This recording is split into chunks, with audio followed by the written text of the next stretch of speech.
Hello. Dear delegates and observers, my name is Patricia Kell, and I was elected on the 28th of June, 2021 at the extraordinary session of the General Assembly to be president of this 32nd session of the ICCROM General Assembly. As was the case with the extraordinary session in June, we are still facing an ongoing pandemic that has necessitated many organizations, such as ICCROM, to move their governing bodies' meetings online. While the situation is improving in many parts of the world, given the need to protect the representatives of our member states and the staff of ICCROM, the extraordinary session decided that this 32nd General Assembly should be held online rather than in person in Rome. I would like to welcome all delegates and observers who represent the member states of ICCROM and partners, recognizing that you are located at this moment in many time zones across the world. We appreciate your attendance at the General Assembly in order to help ICCROM to move forward with its mission of promoting the conservation of the world's cultural heritage. I would also take the opportunity in advance to apologize for any difficulties that we may encounter during these 2 days of meetings. Holding a General Assembly online is, of course, a new experience for the staff at ICCROM and for the member states' delegations, and for those of us charged with implementing the meeting. We ask for your patience as we all learn how to do this together. Vous allez peut-être aussi se rappeler qu'à la session extraordinaire, on a élu 3 vice-présidents pour cette session et j'aimerais brièvement vous les présenter. And I would ask my vice presidential colleagues as I announce you to please open your camera and say hello to the delegates. So the first vice president is Kazuhiko Nishi from Japan. Hello, everyone. My name is Kazuhiko Nishi. Thank you very much. Thank you.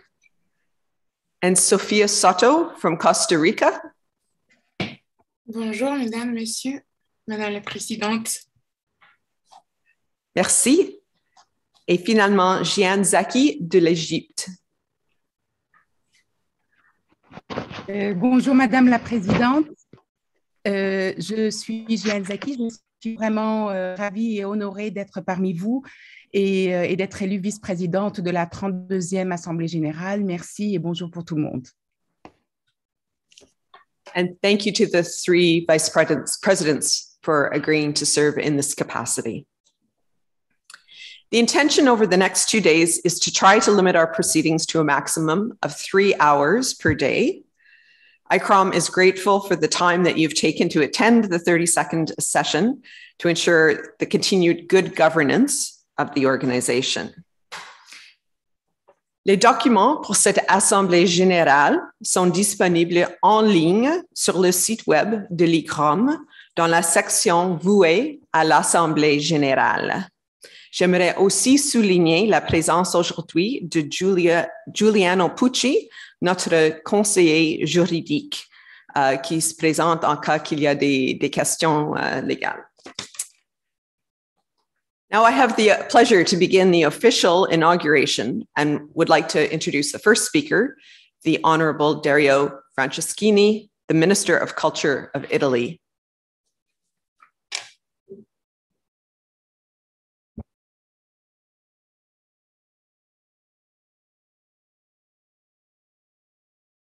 Signore e signori, è un onore, davvero un piacere accogliere i delegati di 137 paesi alla 32esima Assemblea Generale di ICCROM.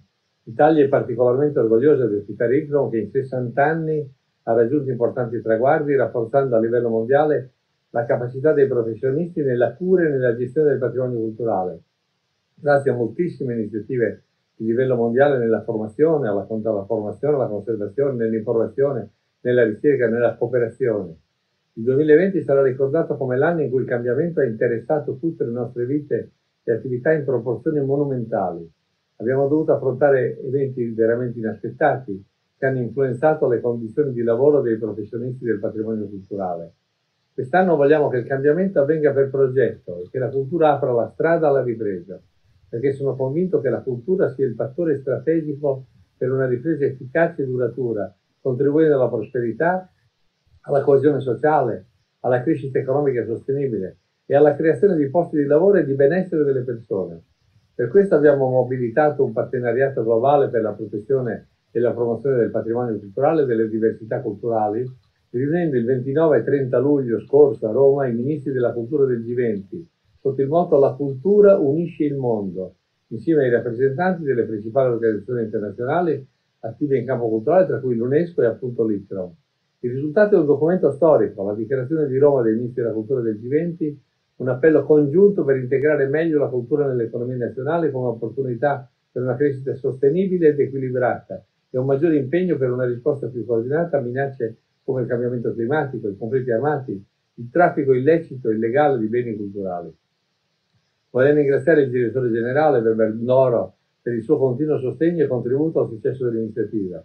Insieme a altre organizzazioni internazionali pertinenti, l'ICCROM sarà un attore critico nella realizzazione di molte delle azioni richieste nella dichiarazione di Roma del G20. Con la sua lunga esperienza, l'ICCROM è un asset fondamentale per l'Italia. Può aiutare a promuovere la cooperazione tra gli attori del patrimonio culturale e della gestione del rischio a tutti i livelli. Può contribuire a rafforzare le capacità manageriali dei professionisti della cultura per favorire la crescita e lo sviluppo economico e sociale guidati dalla cultura e aiutare a creare una rete G20 di istituti di formazione alla gestione delle politiche culturali. E può contribuire a identificare raccomandazioni e azioni volte a far progredire il contributo della cultura e del patrimonio culturale nell'affrontare il cambiamento climatico e promuovere un'azione culturale focalizzata sul tema specifico del clima. La cooperazione tra ICCROM e il Ministero della Cultura italiano oggi è più importante che mai. Siamo pronti a continuare il nostro lavoro insieme anche attraverso un tavolo di lavoro e di coordinamento attuale, regolare, regolando progetti comuni e discutere la possibilità di un rinnovato accordo che fornisca il quadro della nostra cooperazione per l'impronta dell'ICCROM a Roma, identificando aree di interesse comune e possibili azioni di supporto reciproco. Conto sul vostro sostegno e sull'impegno di ICCROM e vi auguro un ottimo incontro.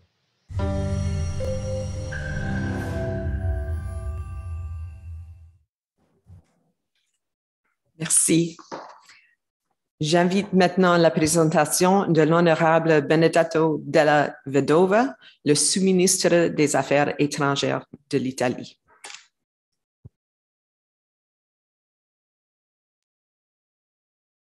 Dear Director General, dear President of the General Assembly and Council, dear delegates and observers, I am pleased to bring you the greetings and warmest welcome to Rome to all participants to ICCROM General Assembly by the Ministry of Foreign Affairs Luigi Di Maio, who, due to unforeseen commitments, very reluctantly had to cancel his participation today.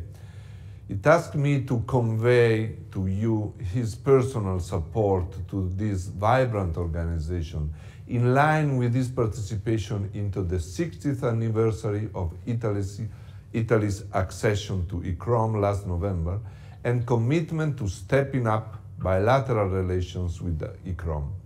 As for myself, as Italian Undersecretary in charge with culture and international organization dealing with cultural affairs, I cannot but strongly underline that the foreign minister's interest in ICCROM activities and prosperous existence in Italy is fully shared by the entire Italian cabinet. Allow me to underline the commendable efforts deployed by His Excellency Director General Weber Ndoro and the entire staff to carry on their remarkable work despite the unprecedented challenge posed by the COVID pandemic. Your efforts have demonstrated that World Heritage can take advantage of digital tools to connect people, bridge divides, and strengthen the feeling of belonging within a community. This way, ICCROM has successfully reached out to new demographic and regions from Africa to Latin America. Italy's commitment to the most advanced forms of protection and promotion of the world heritage is unwavering, enshrined in our Constitution, it is testified by our strong and long-lasting collaboration with UNESCO and ICCROM, and by the programs and unique expertise of the Italian Higher Institute for Conservation, Restoration, and the Carabinieri Special Unit for the protection of cultural heritage.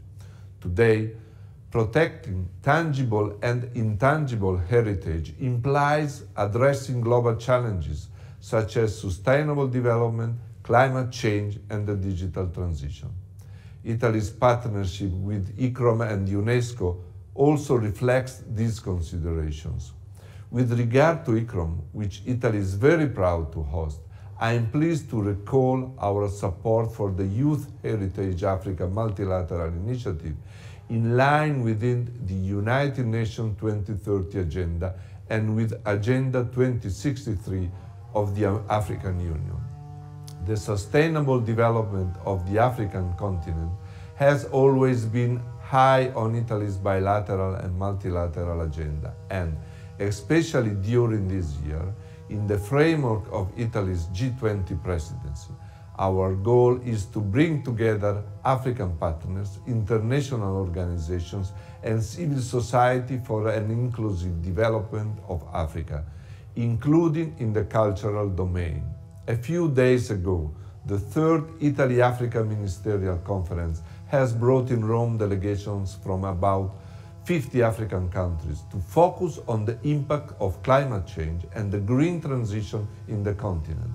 Addressing climate change through culture is among the founding principles of the Rome Declaration adopted by the G20 Ministers of Culture last July.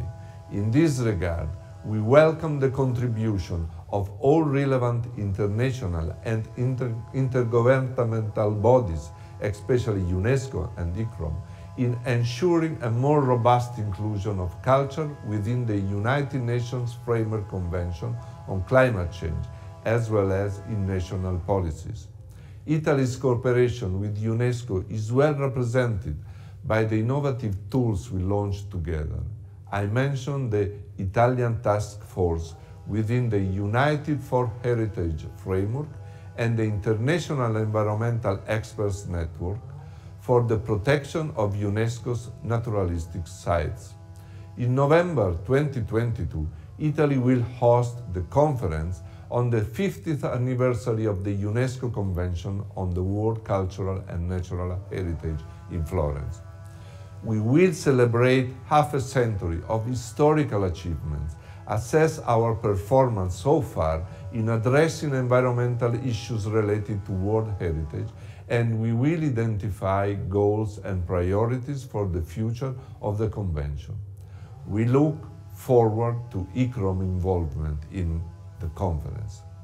In line with this long-lasting engagement in protecting World Heritage, Italy decided to put forward its candidature to the UNESCO World Heritage Committee after 20 years of absence from this body. We count on your support at the election to be held in Paris next month during the 23rd session of the General Assembly for the state parties to the World Heritage Convention, of which ICCROM is an advisory body. In renewing the best greetings of Italian Foreign Minister Di Maio, I thank you for your attention and I wish you all a productive session. Thank you. J'invite maintenant la présentation de M. Ernesto Ortone Ramirez, le directeur général adjoint de la culture à UNESCO.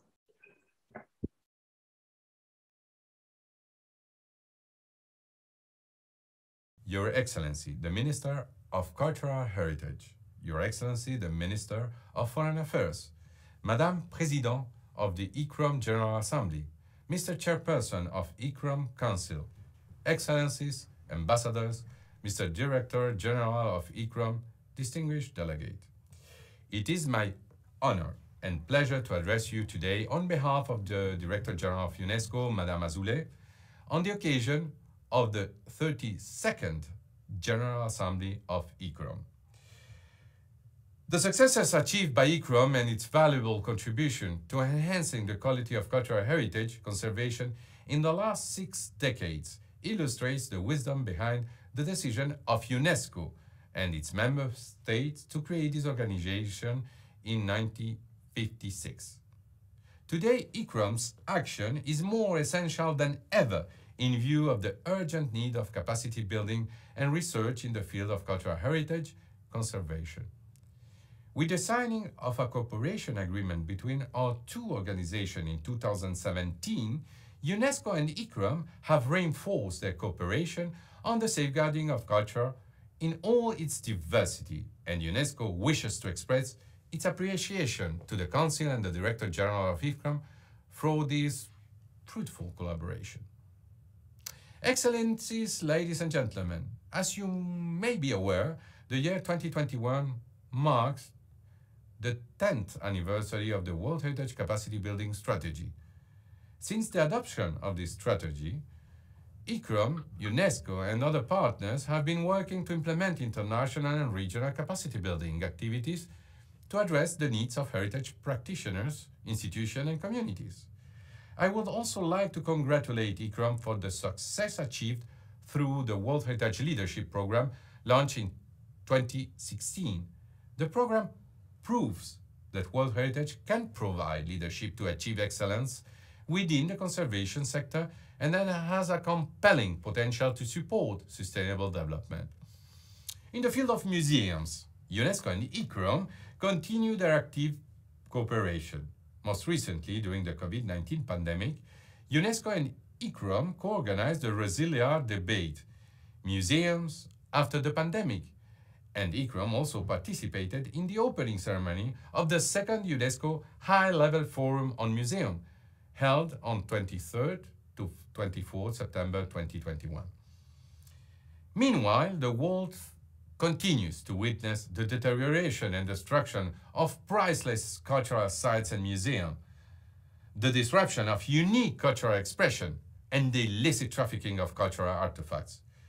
The international community is taking urgent measures, starting with the adoption in 2017 by the UN Security Council of Resolution 2347, which echoes UNESCO's strategy on the protection of culture in armed conflict adopted in 2015 by UNESCO's General Conference.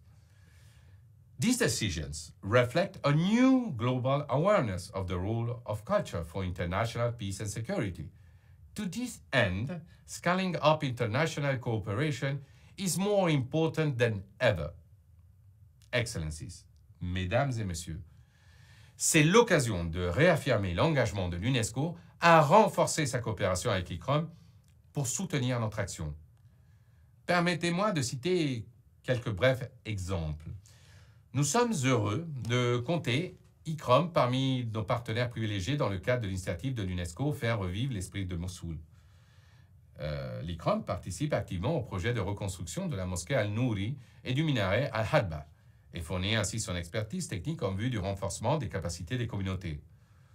Pour la ville de Beyrouth, l'ICCROM, en tant que partenaire à l'initiative Li-Beyrouth, a contribué à l'élaboration de la feuille de route internationale qui garantit que la culture est placée au cœur des processus de relèvement et développement de la ville de Beyrouth à la suite des explosions du 4 août 2020.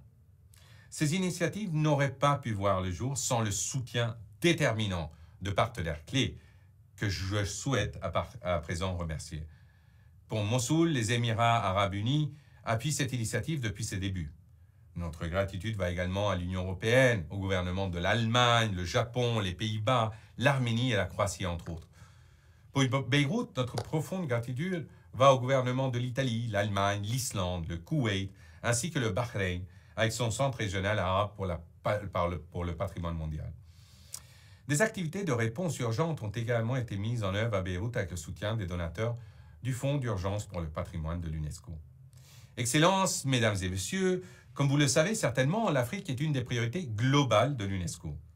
À ce titre, l'UNESCO et ses partenaires sont attentifs aux 54 pays africains avec une stratégie plus forte et mieux ciblée qui prend en compte l'agenda 2063 de l'Union africaine et de l'agenda 2030 pour le développement durable.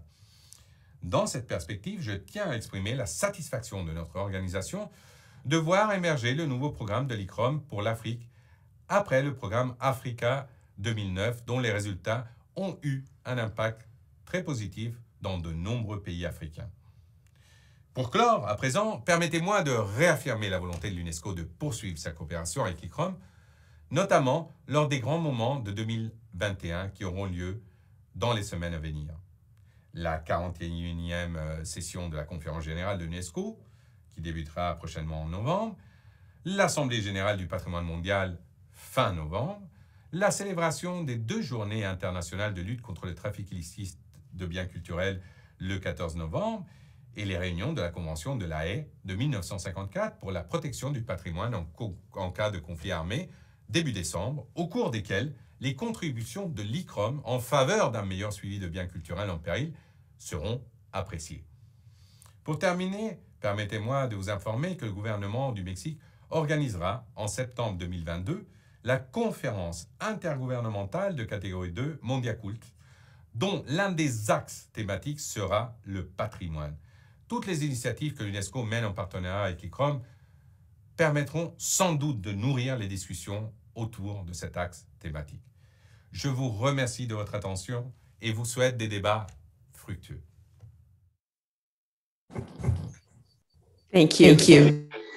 The final speaker at this official inauguration will be the Director General of ICCROM, Dr. Weber Ndoro. I now give the floor to Dr. Ndoro.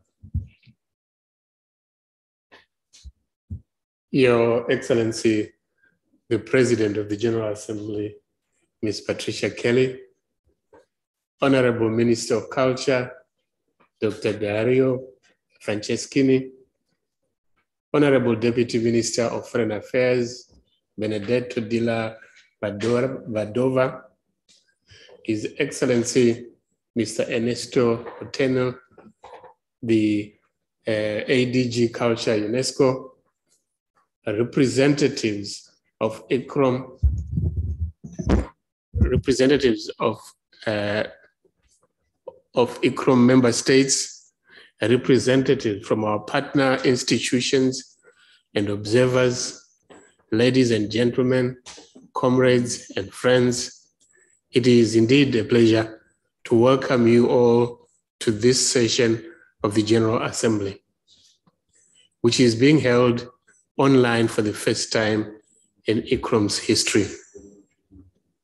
The last 2 years have been hard for all our member states and our sector.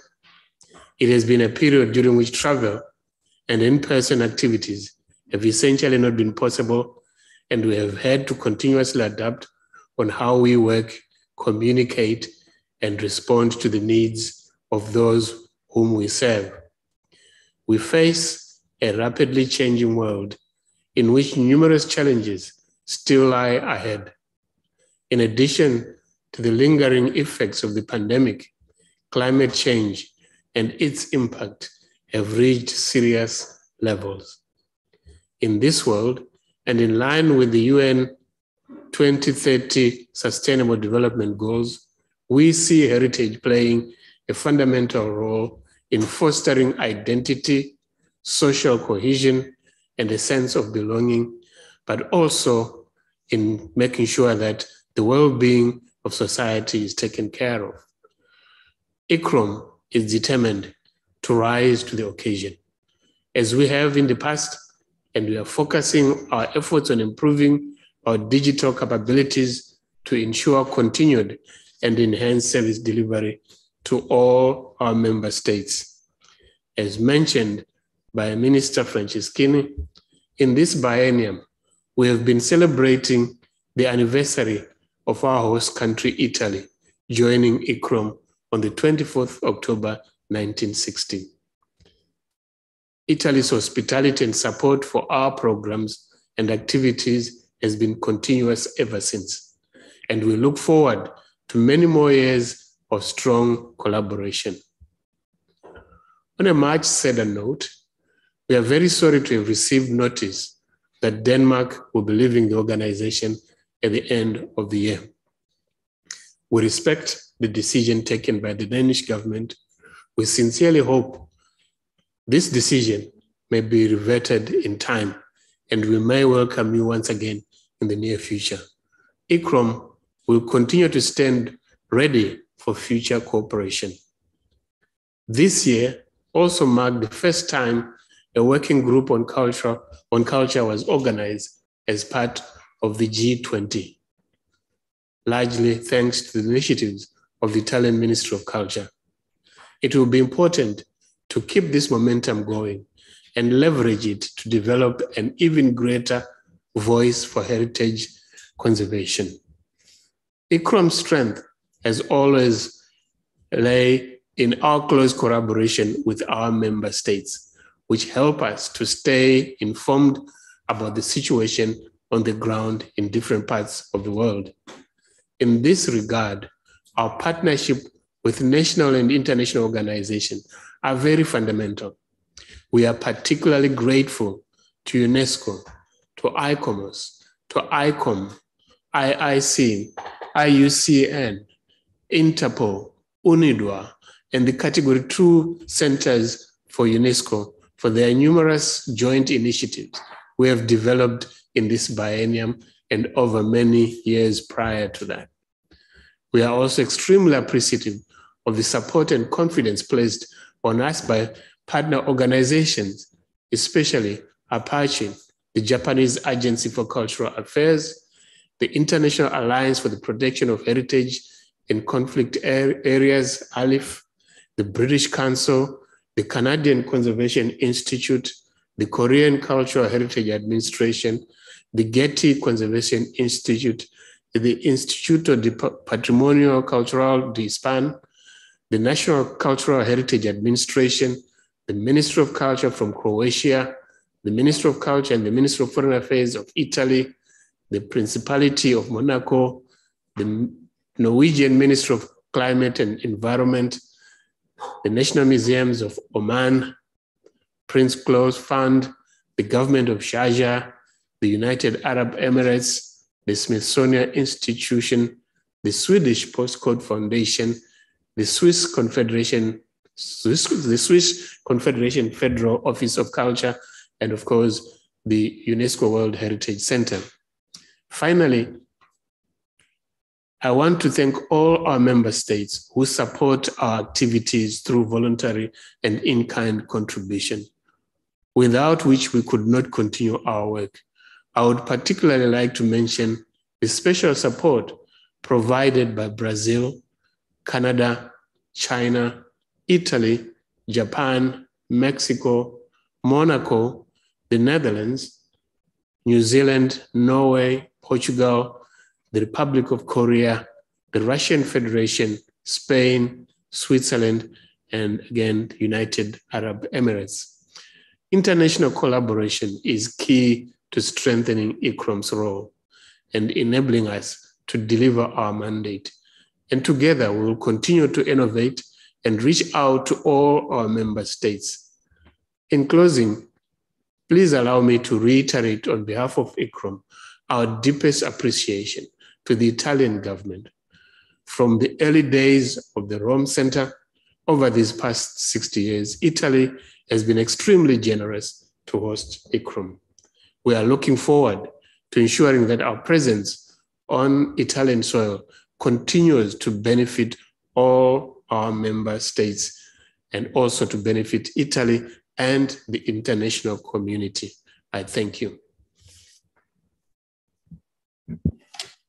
Thank you, Mr. Director General. This concludes the opening remarks, and I would like to thank all of the speakers for addressing us this morning. And it's incumbent on me as the president to declare the 32nd General Assembly open. We can now move to the next agenda item. Donc, le deuxième point sur l'ordre du jour, c'est les informations techniques sur l'organisation et le déroulement de l'Assemblée générale. So this session, I know you're all excited to hear technical information, but this session is important because it's going to explain both how to indicate your desire to take the floor and also how we are going to proceed to vote on items as they come along. So, Mr. Director General. The technical information will be given by Acting Administrative Manager, Maurizio Moriconi. Thank you, Director General. Thank you, Madam President. Excellencies, authorities, Madam Chair, distinguished delegates and observers of the 32nd ICCROM General Assembly, ladies and gentlemen, good morning, good afternoon, good evening, at whatever latitude you are. My name is Maurizio Moriconi. I'm the Acting Administration Manager of ICCROM, and in giving you the most cordial welcome to the work of the 32nd ICCROM General Assembly, I will be happy to give you some technical information that will be useful for you to know in order to exercise your right to vote, to request the floor, and to designate an alternate during the work of the Assembly itself. Thanks to my colleagues from the communication unit, a short but complete video has been prepared and will now go on air for your information. Thank you for your attention and good work. Excellences, autorités, Madame la Présidente, distingués délégués et observateurs de la 32e Assemblée générale de l'ICCROM, Mesdames et Messieurs, bonjour, bon après-midi, bonsoir, quelle que soit la latitude que vous soyez. Je m'appelle Maurizio Moriconi, je suis le responsable administratif par intérim de l'ICCROM et un bon souhait. Le plus cordial bienvenue aux travaux de la 32e Assemblée générale de l'ICCROM. Je serai heureux de vous donner quelques informations techniques qui vous seront utiles pour savoir, pour exercer vos droits de vote. Demander la parole et désigner un suppléant pendant les travaux de l'Assemblée elle-même. Grâce à mes collègues de l'unité de communication, un vidéo court mais complet a été préparé et sera désormais diffusé pour votre information. Merci pour votre attention et bon travail.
Thank you for that presentation.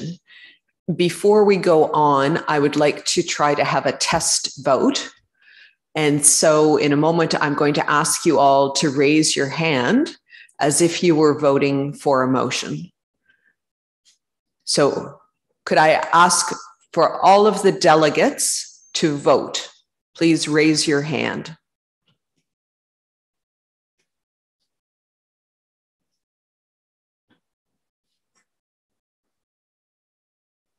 Okay, this is very good.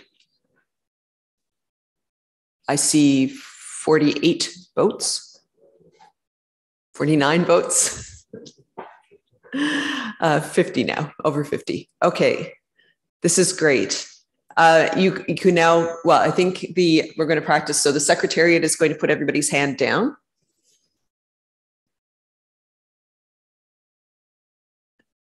And can I just ask if there is anyone who had difficulty doing that or was not able to raise their hand, if you could either maybe put a note in the chat, or if that's not working either, speak up so that we're sure that everyone is fully able to participate in the meeting.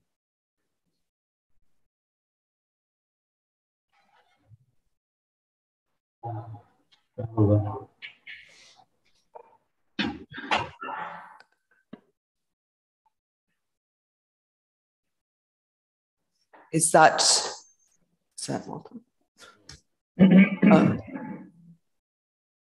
Yes, I believe it's the representative. Oh, no, okay, that's off now. Okay, very good.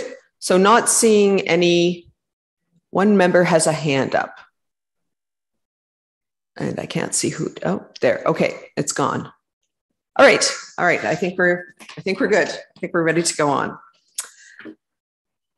Donc, le prochain item, c'est l'ordre du jour pour la 32e session de l'Assemblée générale. Et je dois vous avertir qu'on a fait quelques petits changements à l'ordre des items dans l'ordre du jour. So we have made some changes from what was in the provisional agenda that was originally posted to the website. And these changes have been in order to bring together at the beginning of the meeting the items that need to be completed for the rest of the meeting to follow. So if you look at the current order, you will see that we have the approval of the agenda, the report of the Credentials Committee, which defines who can vote, who is present, the report on the assessed contribution in arrears, which also may have an impact on who can vote, and then the acceptance of observers. And the rest of the agenda is as it had been previously presented. I would also like to point out that at item number, there it is, item number 14 tomorrow, there is an opportunity for states members and observers to make a statement. We would appreciate it if you could let the Secretariat know beforehand if you are interested in making such a statement. And we have a list of state members and observers who have already indicated that. So if you would like to make a statement, if you could please advise the Secretariat at the GA32 at ICCROM.org website. We would appreciate it. Thank you. So with that, I would like to seek the approval of the General Assembly for the agenda as it is now presented on the screen. So all those in favor, please vote now by raising your hand.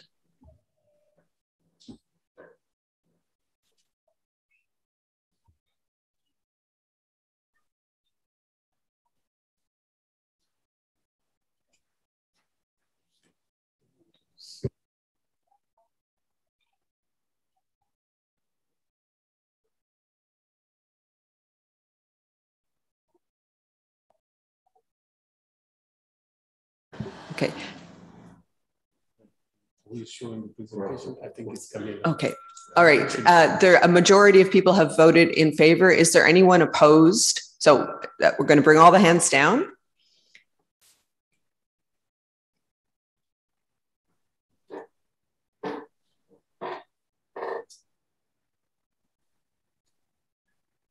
Is there anyone opposed? I see 2 hands opposed. Oh, okay, I'm just going to hold for a second, and because the number is still changing.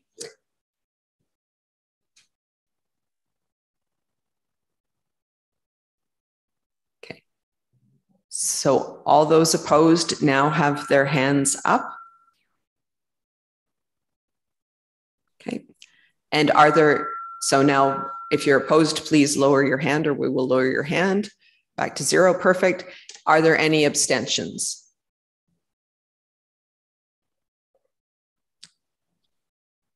One abstention. Okay, thank you very much. I declare the agenda adopted. So the next item is the report of the Credentials Committee. So this is item 3, numbered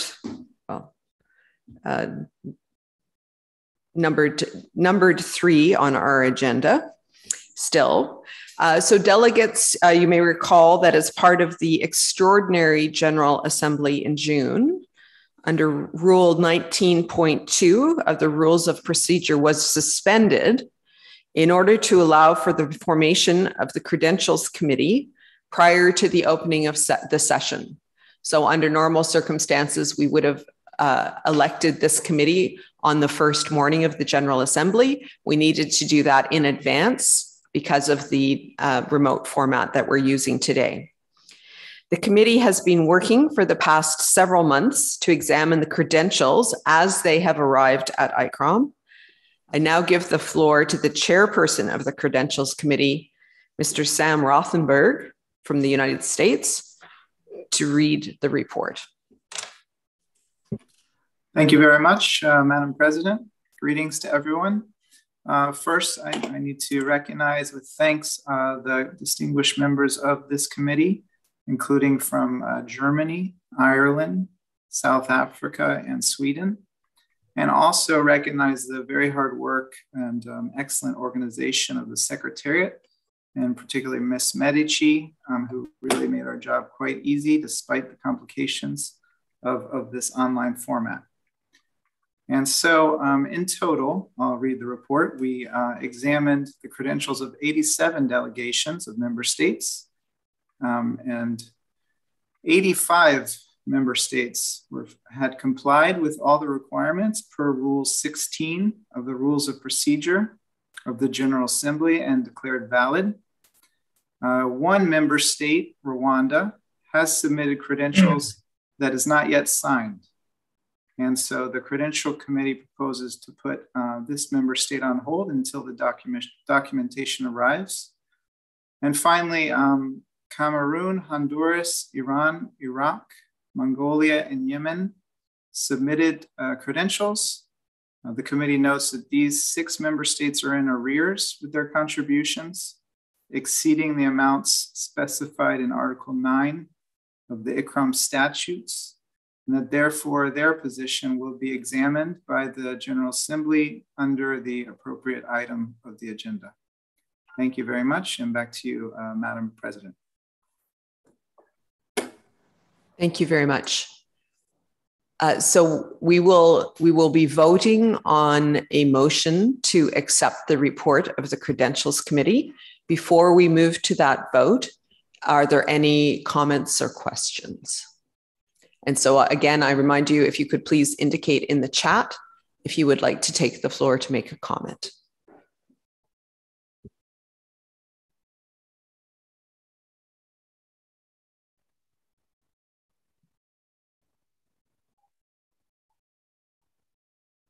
Okay, not seeing anyone who wishes to comment, we will move.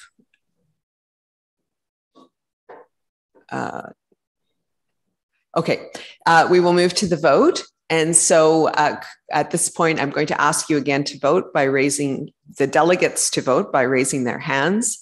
So all those in favor of accepting the report of the Credentials Committee, please raise your hands now.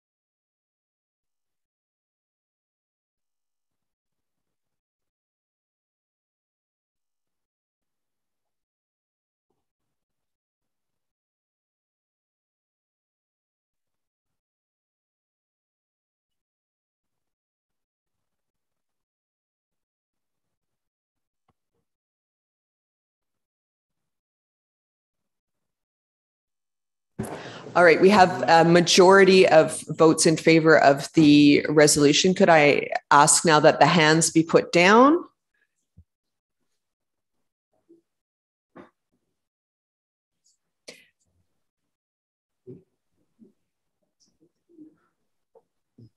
Okay. Oh.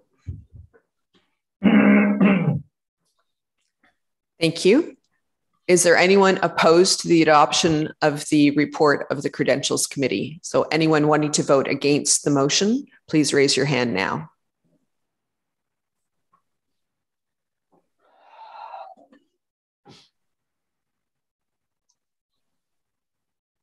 Okay, I see one vote against. And so now if we could put that hand down. And finally, are there any abstentions?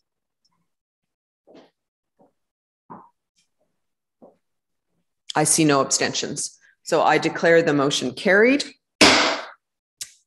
So my thanks to the chair and the members of the Credential Committee for their work. OK, maintenant, nous passons au rapport sur du comité. Rapport sur les arriérés des contributions. I would, the relevant document is GA32/8. And I would now like to invite Mr. Morricone, the acting administration manager, to present the current situation. Thank you. Thank you, Madam Chair. In the presentation that we are going to see on the screen, we have 8 countries which are under the first part of the Article 9 of the status. Next, please. Thank you. The first part of Article 9 stated that, and we have a report in both languages for the sake of clarity, a member state shall lose its right to vote in the General Assembly and its right to propose candidates for membership of the Council when the total amount of its contribution to ICCROM that have fallen due and that have not been paid in respective of the calendar year or years to which the contributions relate exceed the amount of the contribution payable by the member states for the current calendar year and the immediately preceding calendar years. As you can see, at the moment, as of yesterday evening, we have 8 countries which fall under the first part of Article 9 for a total of euro 125,000 euro. Second slide, please.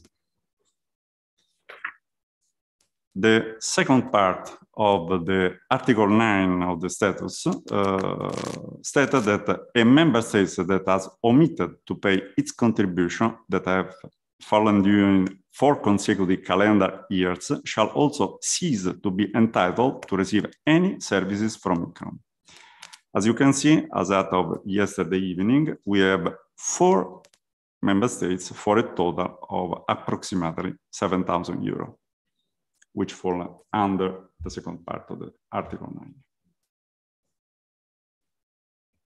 Thank you, Madam Chair. Thank you. So in the materials that were distributed, you have the draft motion.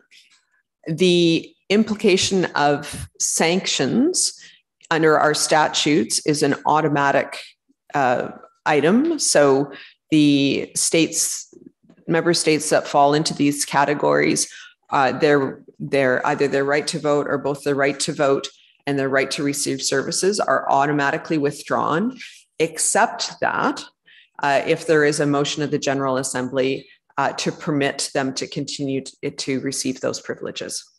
So the motion that is before the group now merely notes the situation and that the normal requirements of the statutes will be applied. As I said, there is the possibility that the General Assembly can override what is in the statutes with respect to this. And so I invite at this point anyone who would like to take the floor and comment on the proposal.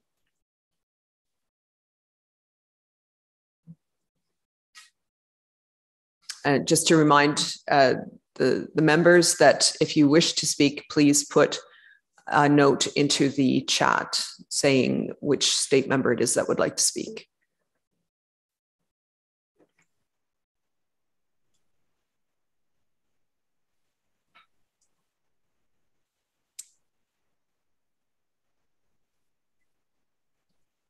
I see no requests for intervention.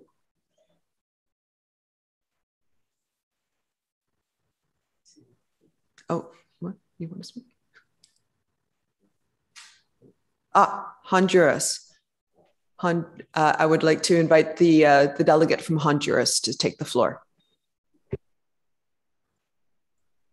Thank you. Are you listening to me? I'm here. Hello. Yes, we can hear you. Okay, thank you. Yes, regarding the amount that Honduras has been paid, already talked to the government and send information. We're hoping that we'll be paying our duties at the end of this year or the beginning of the next year. So I would like to comment on that. And I also would like to raise or suggest that we should have translation in Spanish too, if it's possible. Thank you very much.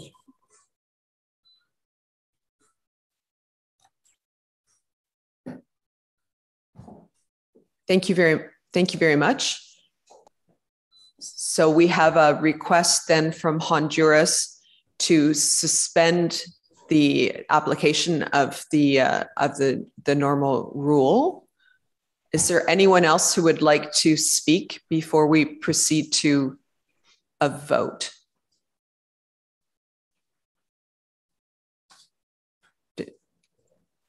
Est-ce que vous m'entendez? C'est la France. Est-ce que vous m'entendez? C'est la délégation de la France. Oui, je vous entends. Merci, madame, parce que j'ai un problème avec la main levée et le chat n'enregistre rien. Je souhaiterais poser une question, si c'est possible. Oui. Est-ce que c'est possible? Oui, c'est possible. Merci beaucoup, madame la présidente.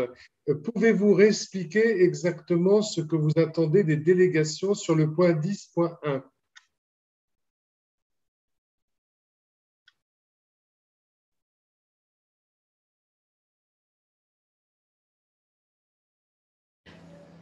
Donc, nous allons voter sur la proposition. Donc, peut-être je devrais lire la proposition afin de soutenir la discussion. Et je m'excuse parce que j'ai la version en anglais en avant de moi. So what we are being asked to vote on is the following. So the General Assembly, considering that the total amount of the contributions to ICCROM that have fallen due and have not been paid by the member states of Colombia, Ethiopia, Iran, Iraq, Kuwait, Mongolia, Nigeria, and Syria exceeds the amount of their contributions payable for the current calendar year and the immediate preceding calendar year, takes note that, as per ICCROM statutes, Article 9A, these member states have lost their right to vote in the General Assembly and their right to propose candidates for membership on the Council. And considering that the member states of Cameroon, Gambia, Honduras, and Yemen have omitted to pay their contributions that have fallen due during 4 consecutive calendar years, takes note that, as per ICCROM statutes Article 9B, these member states shall also cease to be entitled to receive any services from ICCROM. And we have a proposed amendment to this from Honduras to permit them to continue to receive the benefits of membership despite falling in one of these categories. And that's also consistent with Article 9 of the statutes.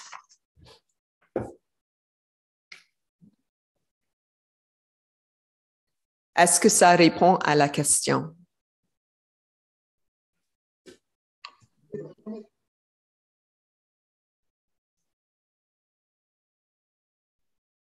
Merci, Madame la Présidente. J'ai bien entendu.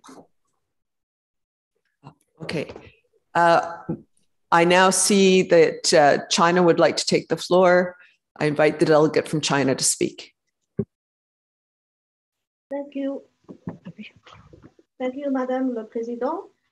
I just want to point out that in the statute of ICCROM that I have in my hand now, I don't see Article 9 has A or B. It is a whole paragraph. It did not distinguish A or B. So do we still need to distinguish that in the action required? So thank you for the comment. There are two separate documents that have an important role in governing these proceedings. One is the rules of procedure for the General Assembly, and the other document is the statutes of ICCROM. So at Article 9 of the statutes, which is entitled Sanctions, there are indeed 5 subparts, A, B, C, D, and E. And so parts A and B and C talk about what the sanctions are for countries, state members who have either missed 2 or 4 or 6 years of contributions. The fourth part deals with countries that cease to be members. And then part E, which is, I think, the part that is more difficult, is, and we'll read it outside. Oh, no, that's not the right part. So that is also about, the part E is about the Secretariat working with states to find financial arrangements in order to allow them to come back into conformity with the requirements. So 1 second, and I will tell you what the relevant piece of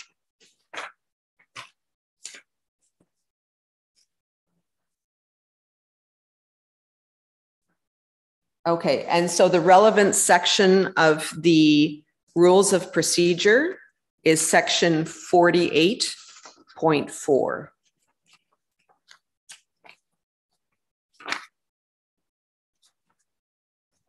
So, and 48.4, and I will read this to the General Assembly, states, notwithstanding, so the previous paragraphs talk about the sanctions.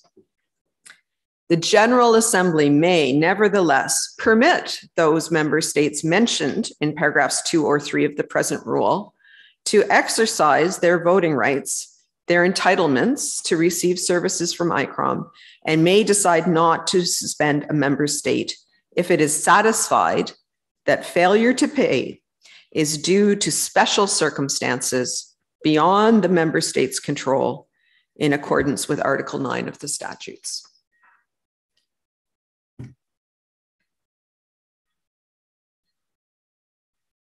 Okay, and I see Iran has made a comment in the chat. I would invite Iran to speak.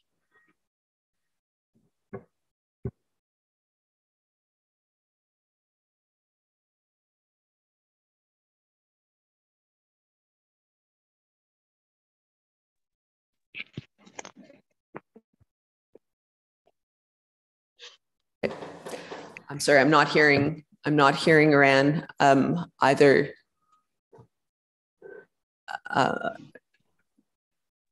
Not sure if the muted or what the problem is. I see the United States would also like the floor, so I'm going to turn to the United States, and I will give Iran another chance in a second. Thank you very much, Madam President. And just to clarify, now I'm speaking as the U.S. representative, no longer as part of the Credentials Committee. And for the record, I wanted to make sure we stated the US principle, long-standing position to oppose restoration of voting rights to countries in arrears across the multilateral system. For us, membership in organizations such as ICCROM carries obligations, and we know that ICCROM's operations rely on timely payments by members. Thank you very much. Thank you. I see that the comment that Iran has made in the comments is very clearly asking to be exempted from the application of the sanctions. So if there's not an objection from the Assembly in general, I would propose the following, that the motion as written will be the core part of the motion, but that we will vote on two amendments separately before we vote on the core part of the motion. The first amendment would be to remove this, that the General Assembly supports the removal of the sanctions from Honduras, and a separate motion that, or a separate piece that we'll vote on, that General Assembly supports the removal of the sanctions from Iran. Is there, I'm now asking if there's anyone who objects to that process.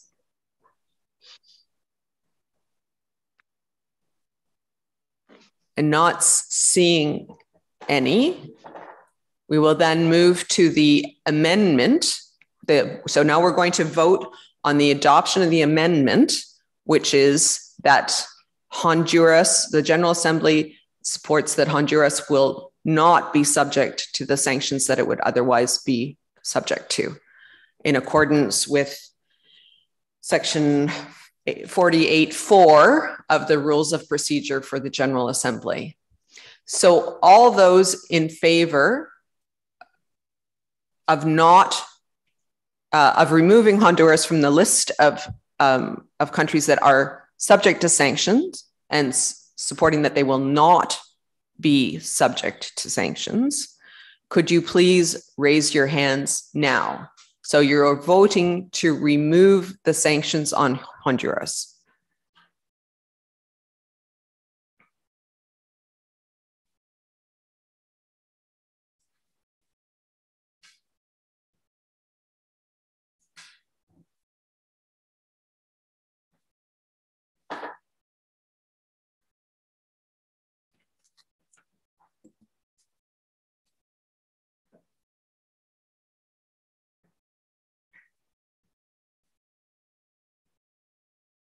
Okay, and I'm just waiting for the number of hands to stabilize.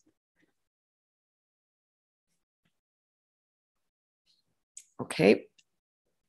We're now going to put those hands down. And I'm now looking for votes against the removal of the sanctions on Honduras. So those who believe that Honduras should continue to be subject to the sanctions according to the original proposal, please vote now. So voting against the amendment. Okay. And again, I'm just waiting for the number of votes to stabilize.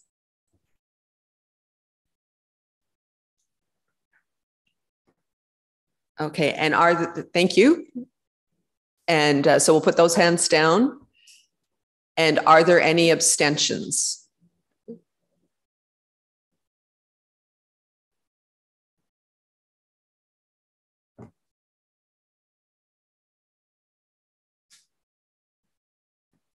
Okay. All right, thank you. The motion has carried. So we will now proceed to vote on the second amendment, which is that we would also remove Iran from the list of from the list of countries that are states members that are subject to the sanctions. And so the General Assembly, again, under the power under section 48(4) of the Rules of Procedure for the General Assembly, would vote to permit those member state, so in this case, Iran, to exercise their voting rights and other benefits. So all those in favor of removing Iran from the sanctions, please vote now.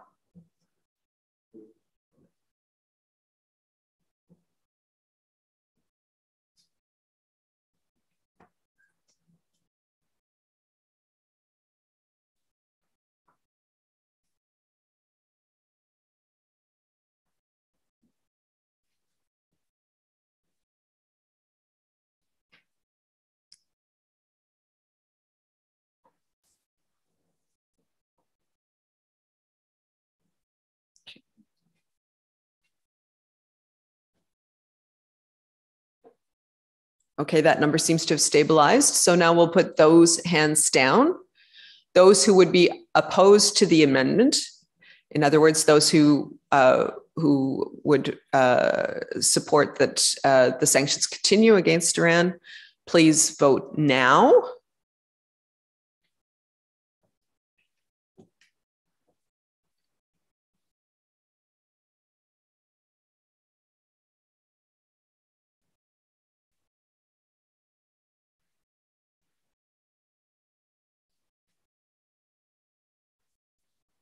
Okay, and that number also seems to have stabilized. So we'll put those hands down. And is there anyone who would like to abstain?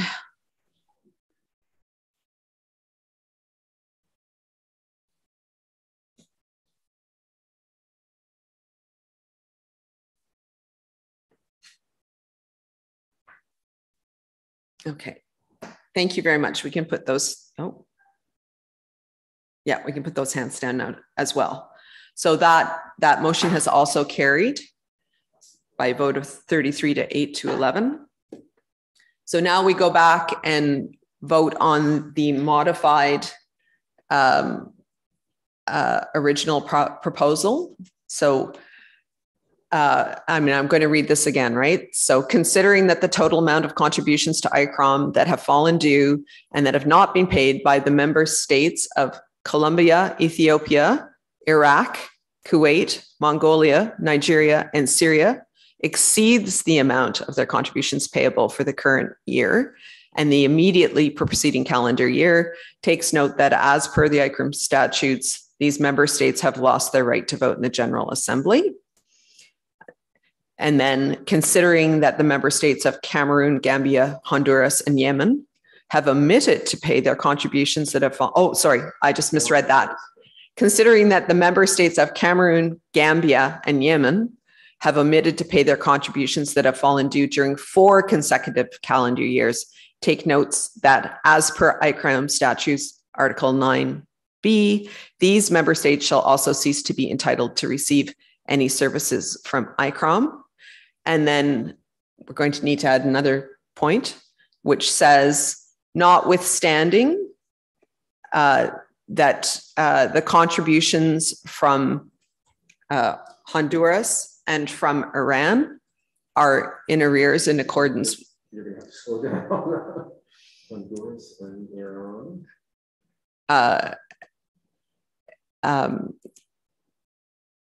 Have not been paid in accordance with the requirements of the statutes.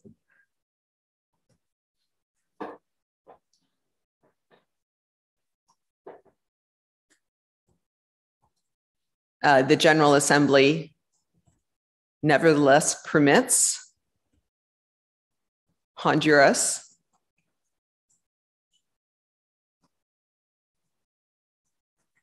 and Iran to exercise their voting rights and to continue to receive services from ICCROM.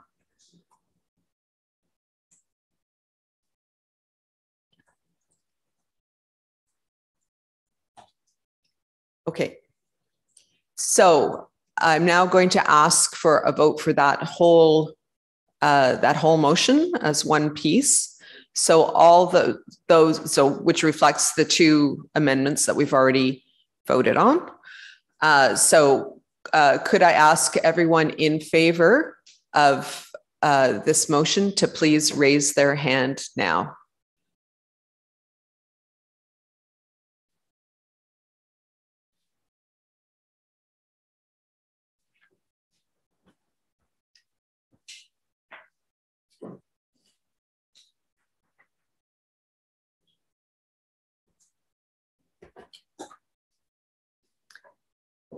Okay. Okay, that number has stabilized. Can I ask those hands to go down now? And okay, thank you. And now could I ask those who are opposed to the motion to please raise their hands?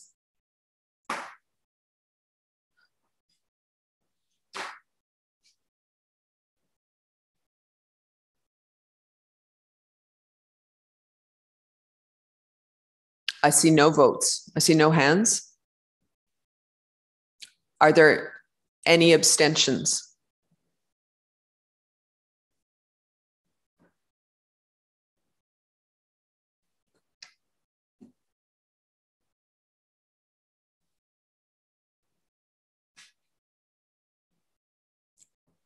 Okay, and that number seems also to have stabilized.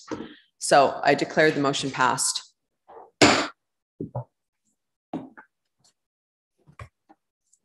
Okay. So, nous procédons maintenant à l'acceptation des observateurs, l'item 4 de l'ordre du jour. Et on a une liste, je crois, des observateurs.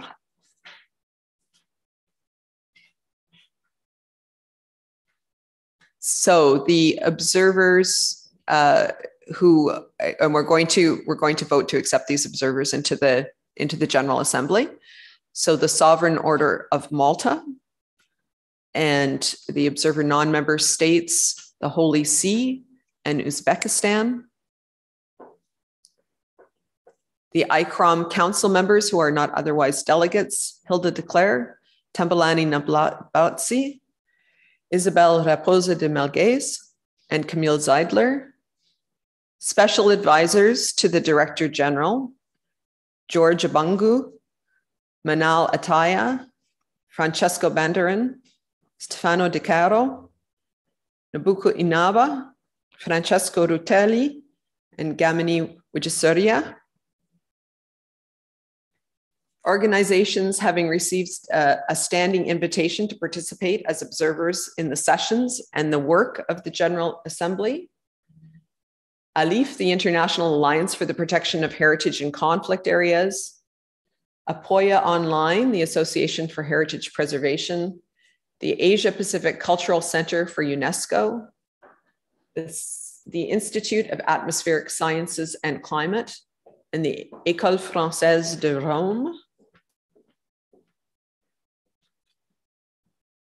In addition, the Federation of Associations and Clubs for UNESCO, Fondazione Romualdo del Bianco Life Beyond Tourism, the Fondazione Santa Gata, Parity, ICCROM Italia, ICOM-CC, IDLO, the International Institute for Conservation, the National Library of New Zealand, and the National Museum in Belgrade. Semio Spafa, the Société Marocaine d'Archéologie et du Patrimoine, Sapienza University of Roma, Tokyo National Research Institute for Cultural Properties, and Watch. And is that the end of the list? Yeah. Okay, so that's the end of the list of the proposed observers. So, are there any comments? Are there any comments on the acceptance of the observers?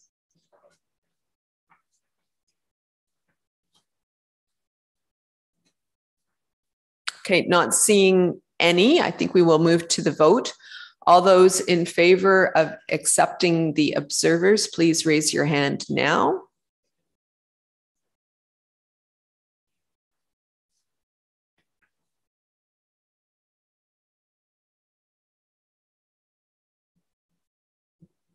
Okay, we have a majority of states present voting in favor. So we'll put the hands down. Is anyone opposed to the acceptance of the observers? So I see no hands. Are there any abstentions? I see no hands. So I declare the observers accepted.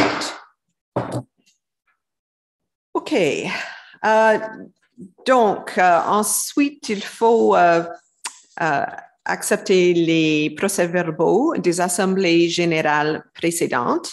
Et nous avons deux comptes rendus à approuver ce matin. Il y a le procès-verbal du 31e session de l'Assemblée générale qui a eu lieu les 30 et 31 octobre 2019, donc soit il y a 2 ans.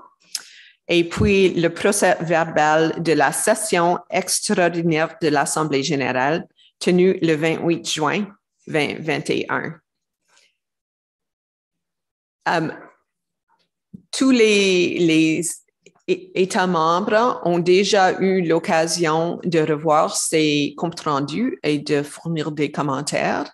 Donc, je demande maintenant s'il y a d'autres questions ou commentaires.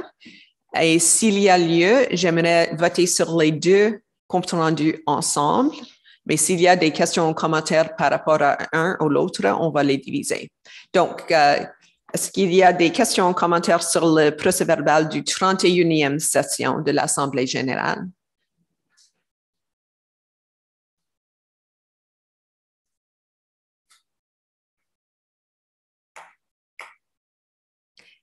Est-ce qu'il y a des questions ou commentaires sur le procès-verbal de la session extraordinaire de juin?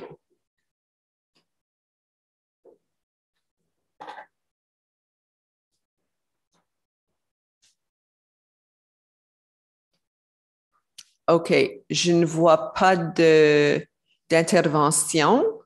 Alors, on pourrait passer au vote. Donc, je demande à ceux qui aimeraient voter en faveur de l'adoption de ces deux comptes rendus des sessions de l'Assemblée générale, maintenant de lever la main, donc de voter pour l'adoption de ces deux comptes rendus.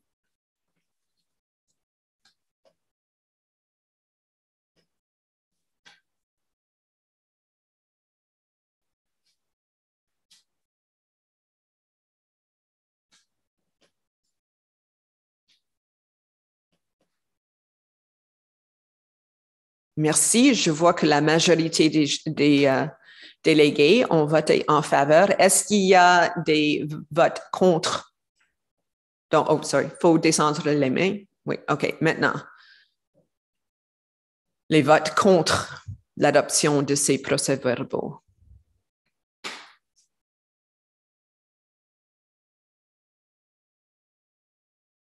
OK, il y a un vote. Et OK, on peut baisser cette main. Et puis, est-ce qu'il y a des abstentions?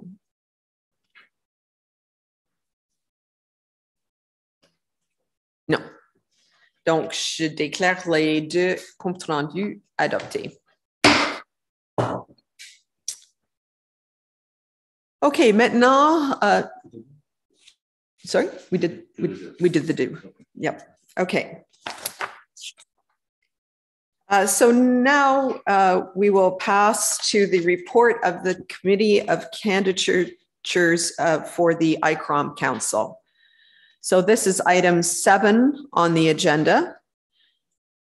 As with the Credentials Committee, Delegates will remember that as part of the extraordinary General Assembly in June, Rule 19.2 of the Rules of Procedure was suspended in order to allow for the formation of this committee prior to the opening of the session today. The committee has examined the candidatures put forward by our member states. I now give the floor to the chairperson of the Credentials Committee, Kenza Dufourmentel of Canada, to present the report. Thank you very much, Madam President and Vice Presidents, Mr. Director General and ICCROM team, members of council, distinguished delegates and observers. I wish you a good morning from Canada, specifically from Ottawa, the nation's capital. And because I'm speaking to you from Ottawa, I'd like to acknowledge that the territory from which I speak is traditional and ceded territory of the Anishinaabe Algonquin people. I'd also like to thank very much my fellow members of the Candidatures Committee for excellent cooperation and work on this report, as well as the ICCROM Secretariat for their impeccable organization and guidance. And I will now read the report of the Committee on Candidatures for the ICCROM Council. Having the Committee on Candidatures for the Council composed of Maria Florencia Gear, Argentina, Kenza Dufourmentel, Canada, Sirka-Liisa Jetsonen, Finland, Aline Magnier, France, Michaela Hansen, Netherlands.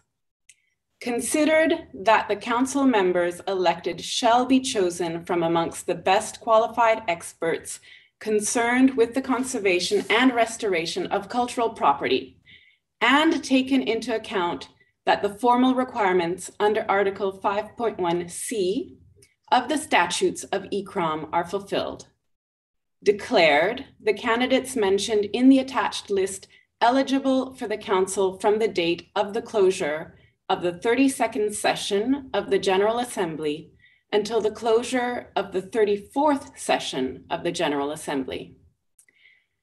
Considering Rule 61.1 of the Rules of Procedure of the General Assembly that states, if the number of candidates is equal to or less than the number of vacancies to be filled, the President of the General Assembly may propose that Rule 56.1 be suspended and that all candidates be declared elected.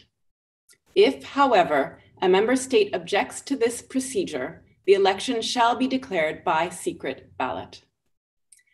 Further considering that the number of eligible candidates for the ICCROM Council is equal to the number of vacancies to be filled, recommends that the President of the General Assembly suspend Rule 56.1 of the Rules of Procedure of the General Assembly and declare all candidates listed in the attached list to be elected to the ICCROM Council, if there be no objection by a member state.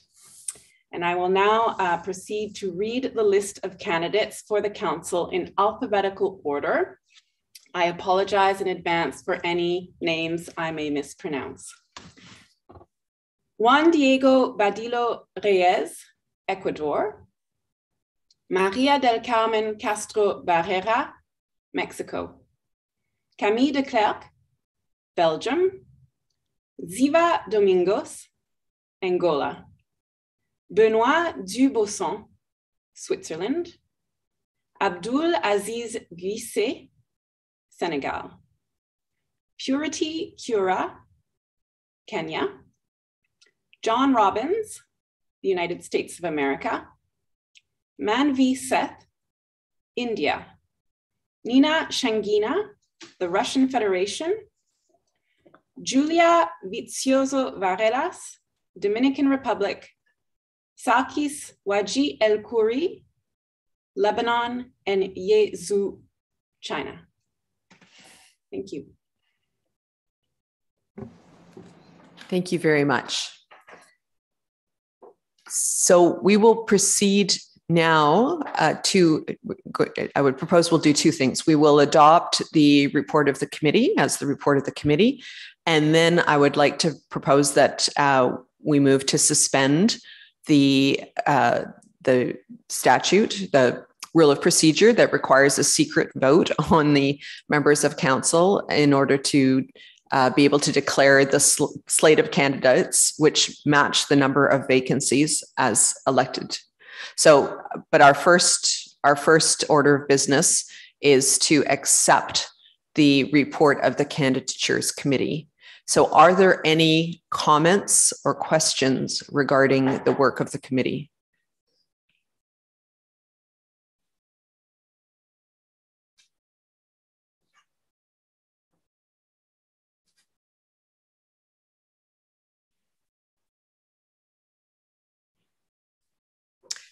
Someone has their hand up, but let me remind the members that if you wish to speak, please put your country name in the chat.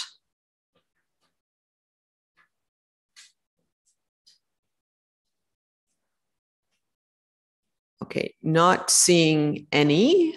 I would suggest that we have a motion to adopt the report of the committee. And so all those in favor of accepting the report of the candidatures committee, please raise your hand now.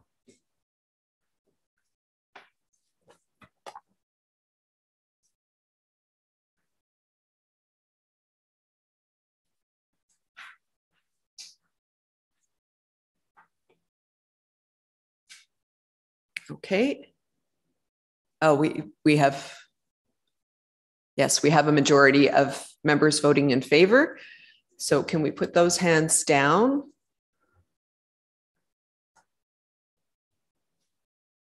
Are there any opposed?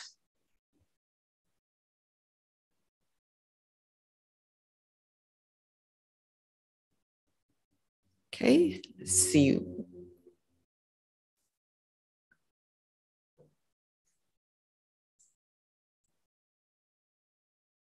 Okay, the number has stabilized at 0. Are there any abstentions? Then I declare the report of the candidatures committee accepted.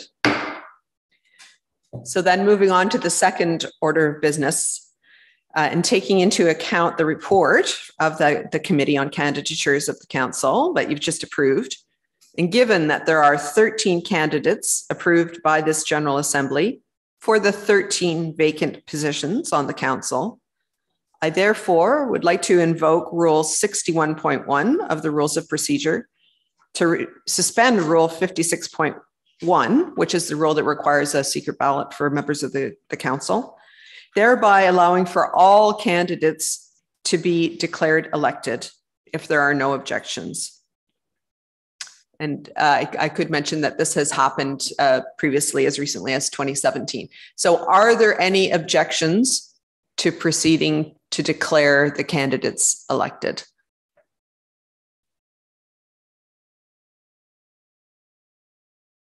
I see no hands and I see nothing in the chat. So I declare the candidates elected, and I welcome the new members of the council.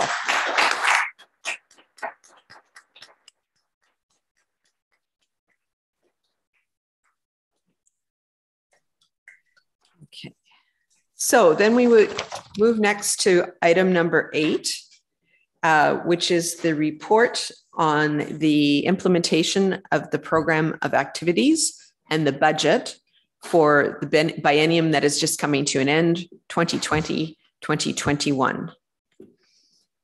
This item is divided into 2 parts. The first is a report of the chairperson of the ICCROM Council, and the second is a report from the Director General. Alors, je donne maintenant la parole au président du Conseil. Merci, Madame la Présidente, Excellences, chers délégués. Vous trouvez, comme ça a été indiqué, le rapport du Conseil sur le travail et l'organisation du Conseil dans le biennium passé en document 32/13.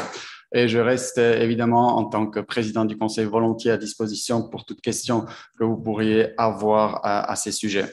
J'aimerais toutefois revenir sur 2-3 sujets, aussi en vous informant sur des éléments qui ont été discutés par le Conseil hier lors de sa 95e session et par conséquent qui ne figurent pas ainsi dans le rapport.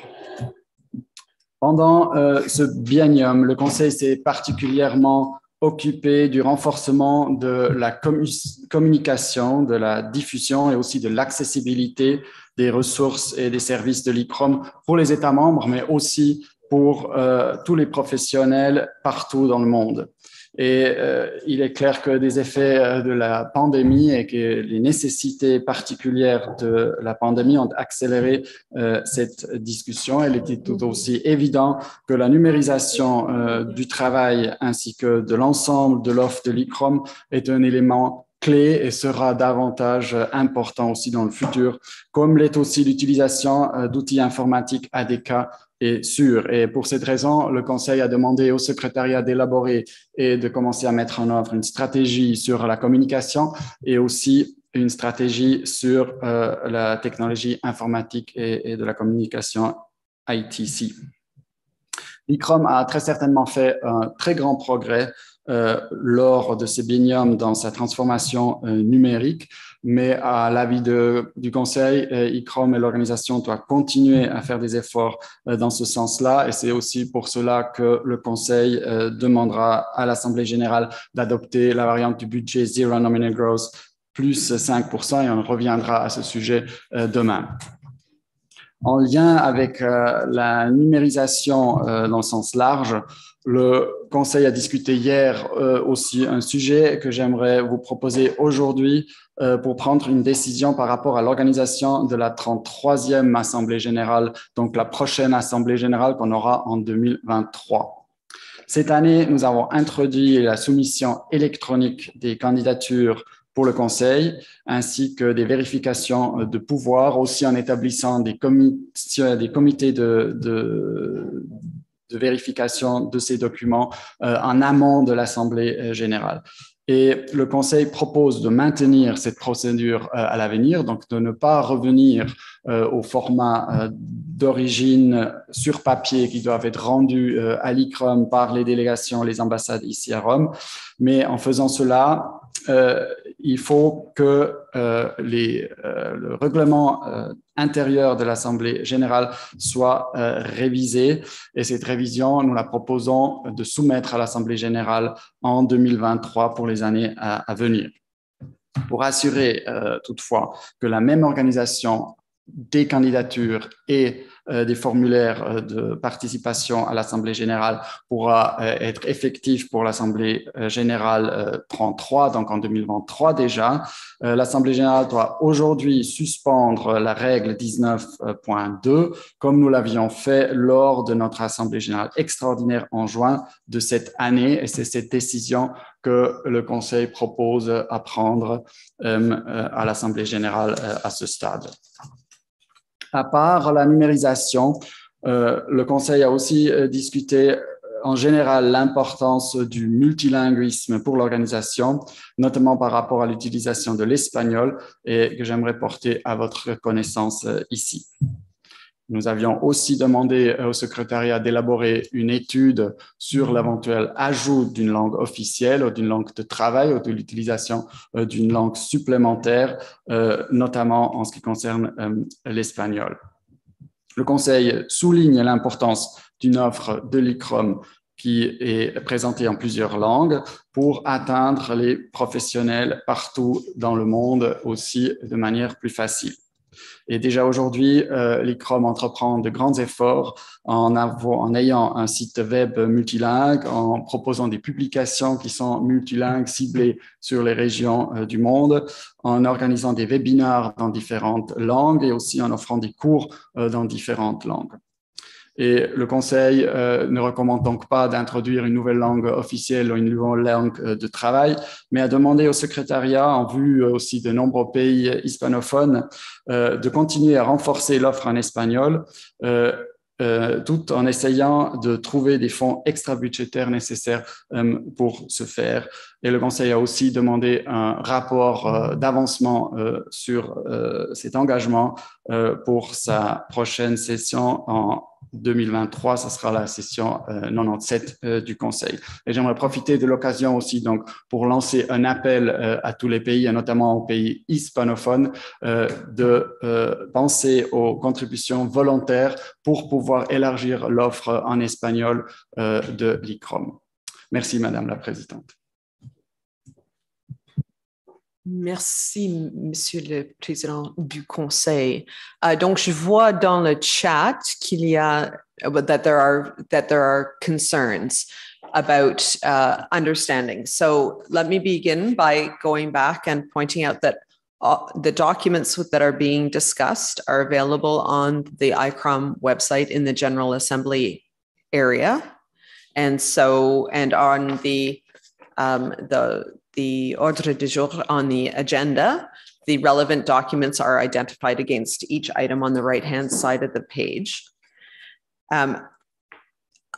We should be having two separate streams. In fact, I think there are three audible streams in the chat, in the call today, one in English, one in French, and one on the floor. And maybe I could turn to a member of the Secretariat to explain to folks how to get into the one that they want, if there are people who are not hearing the translation into the language that's most helpful to them. Okay, Joe. Yeah, thank you.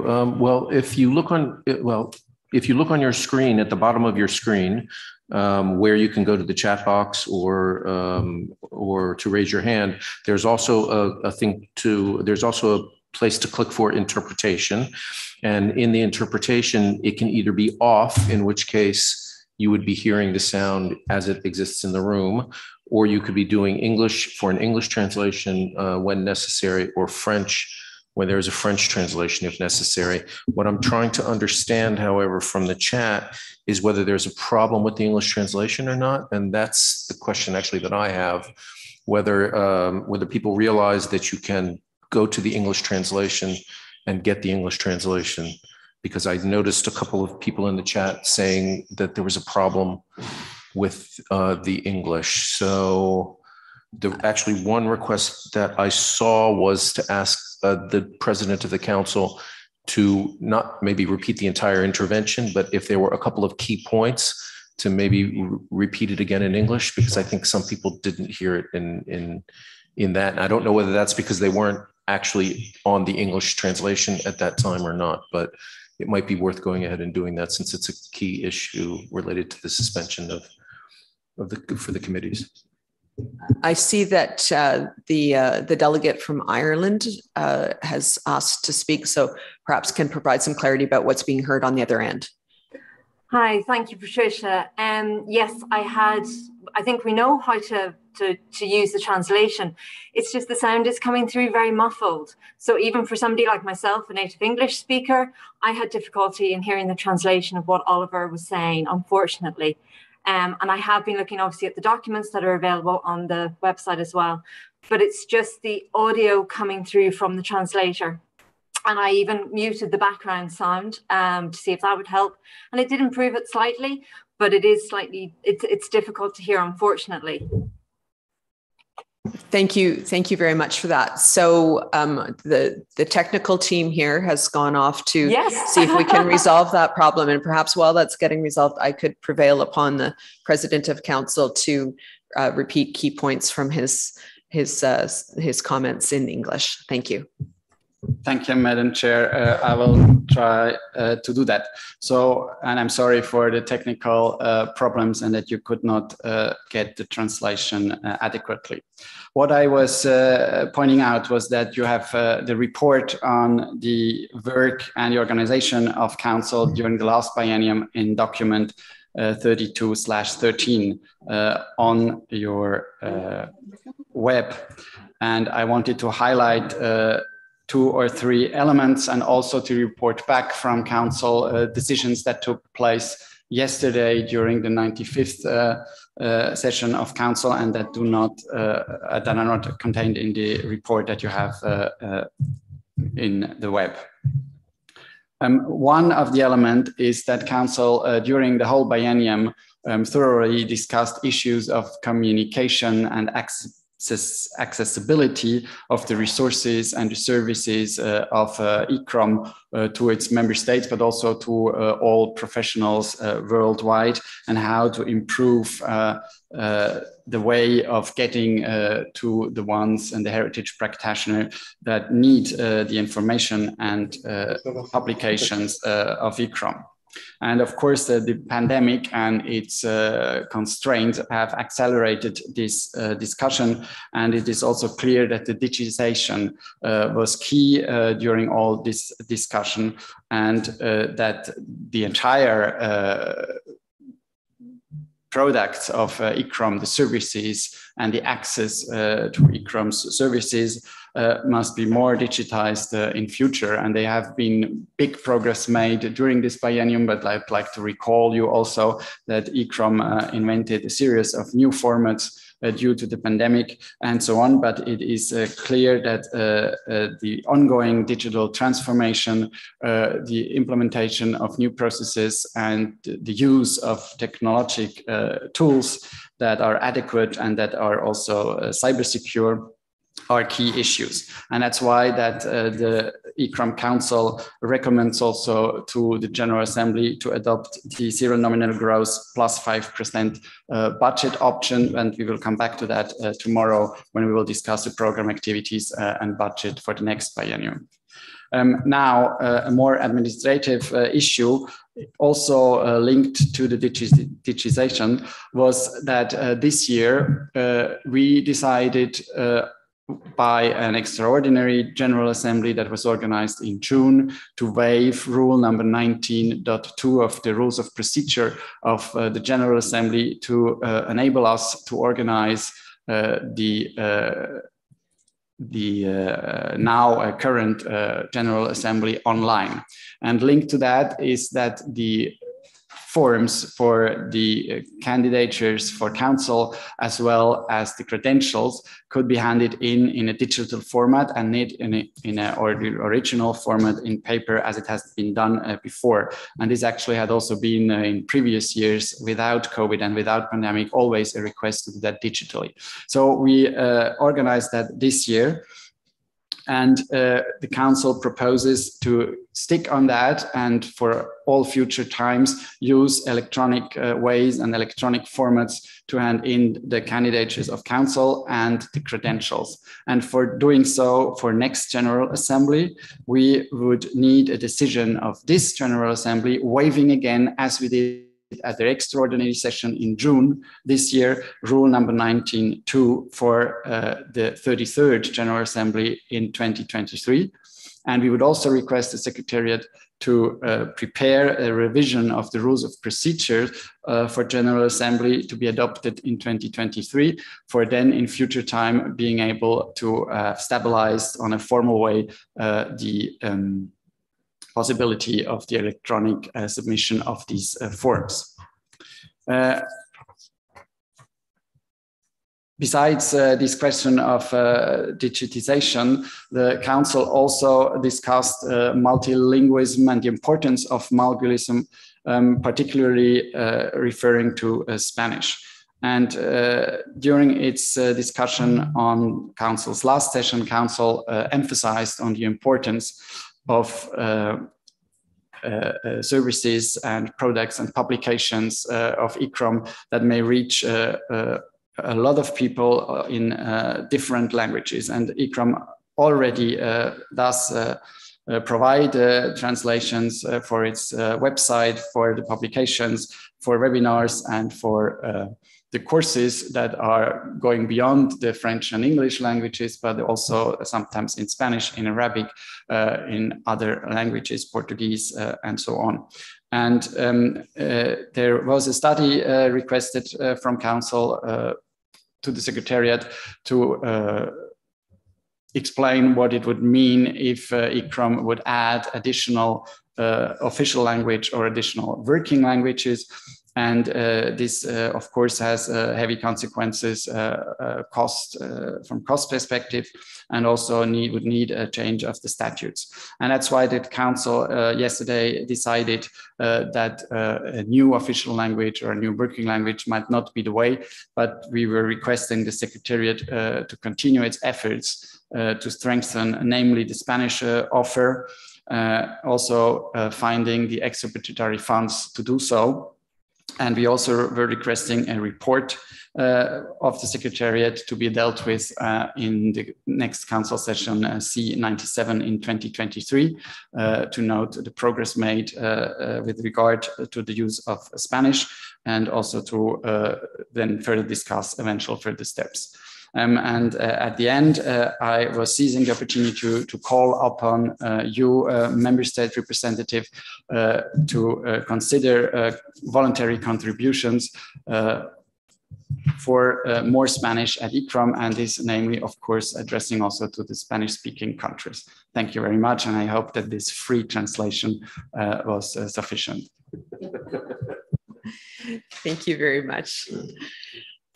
So there is a draft a motion which would adopt the report from the president of the council, and also set the stage for the criteria, the credentials committee and the candidatures committees to be formed in advance of the next General Assembly, as it was this time.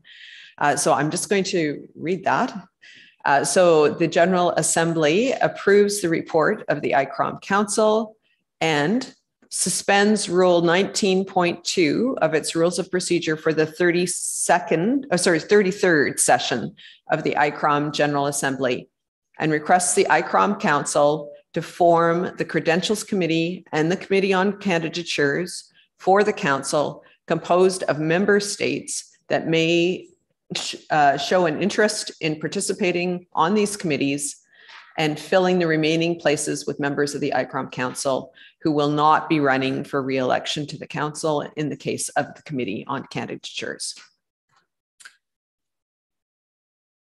Are there any comments on either the report or on the motion? And again, if you would like to speak, please put your country name in the chat.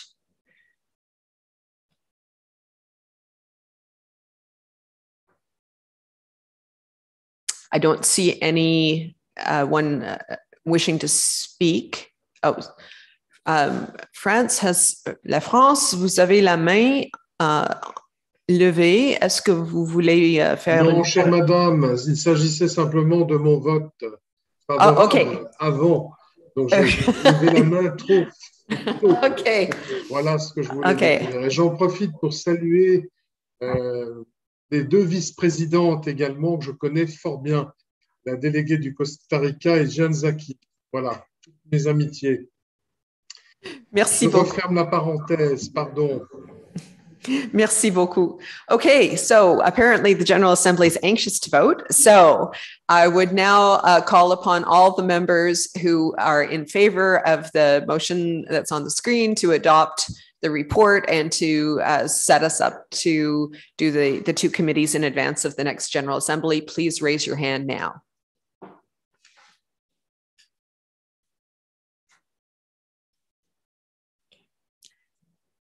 And I see that a majority of states present have voted in favor, so we can put those hands down. And I could note you're also becoming very efficient at voting, so thank you very much. Are there any opposed? Does anyone vote against the motion before us?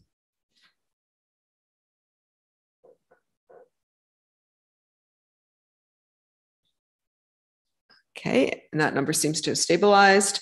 And finally, put those hands down. Are there any abstentions? Yes. Okay. I declare the motion passed.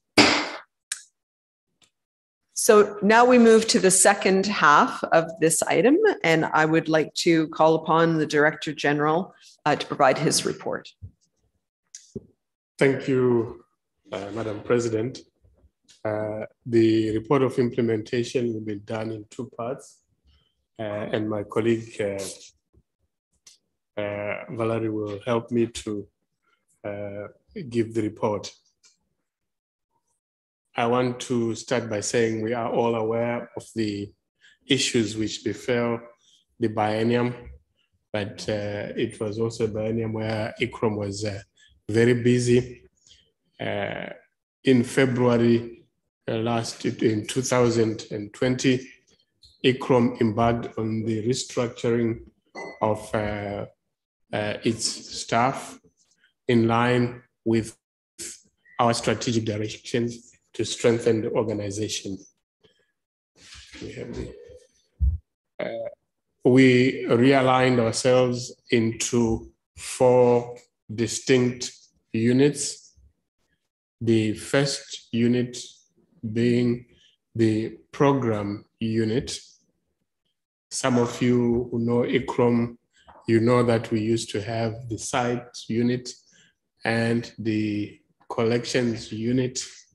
We now have only programs unit in line with also the trend in the world in heritage management, where we have synergies in terms of movable, immovable, tangible, intangible heritage. We now have one programs unit. And I must say it is the biggest unit in the organization because this is where we provide the services to the member states. In order to improve our service to member states and also professional communities and our partners, we have also created a partnership and communications unit. The other new unit which we have created in order to make sure that we continuously plan and realign ourselves to the needs of the member states is the strategic planning unit. And of course, we still have the administration unit, which focuses on optimizing services and ensuring transparency on our operations. All these units are also reflected in our regional office in Sharjah. And again, I want to thank the support from the United Arab Emirates for making sure that we have this regional office. The restructuring has allowed us to increase collaboration and synergies among our programs, improve how we align our activities with the needs and opportunities in our member states, but also improving the way we measure that impact of our activities based on evidence. Apart from doing this, each unit had to revisit the job descriptions, making sure that they are aligned to what we do.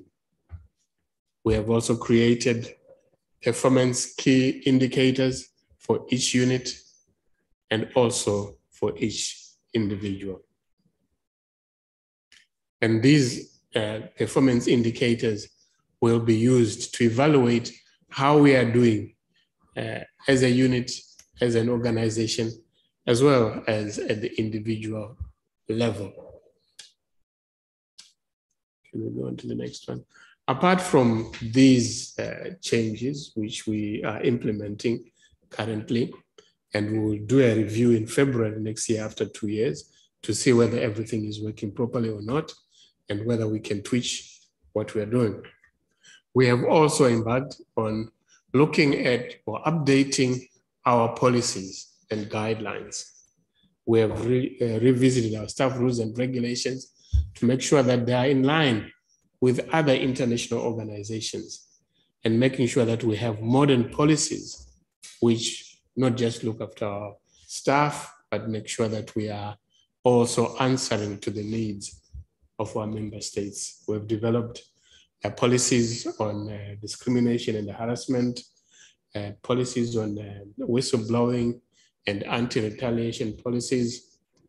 Apart from that, we have a series of guidelines which we have also developed to try and make sure that we can provide efficiency and effectiveness in our delivery to our member states.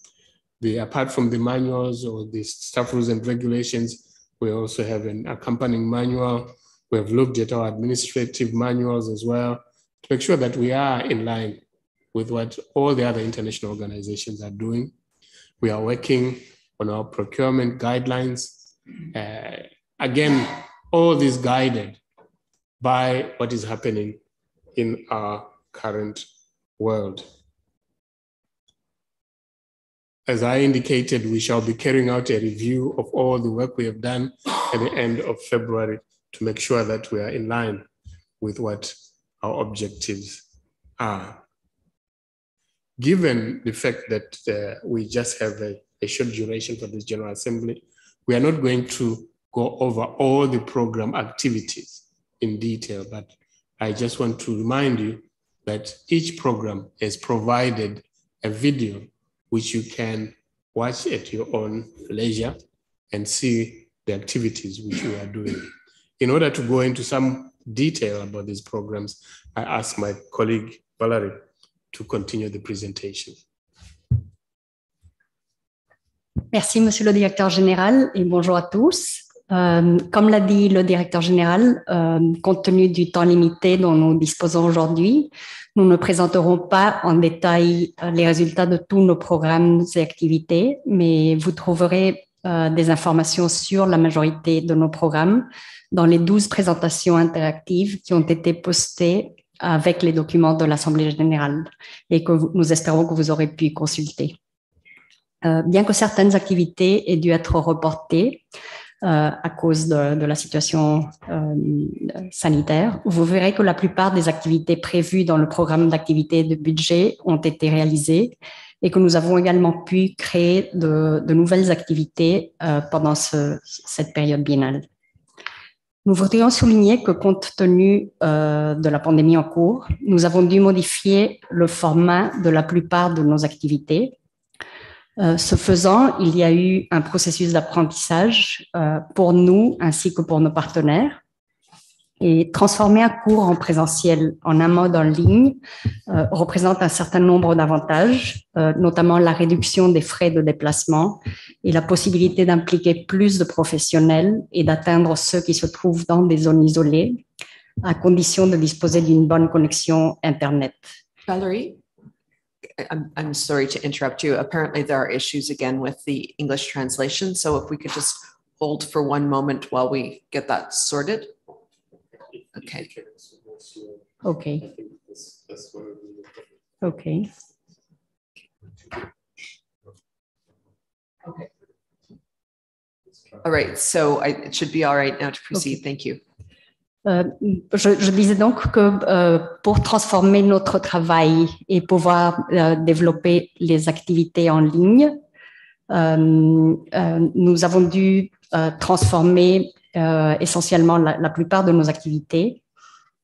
Et ceci représente une quantité de travail significative pour pouvoir faire des cours en ligne de haute qualité, ce qui comprend l'évaluation des nouveaux modes de transmission, la révision ou l'adaptation des contenus des cours qui avaient déjà été planifiés, la préparation d'une planification et d'un encadrement détaillé pour aussi bien pour les participants que pour les personnes ressources, la définition des moyens pour maintenir une interaction active avec les participants, et souvent l'inclusion d'activités de suivi dont je vous parlerai plus tard.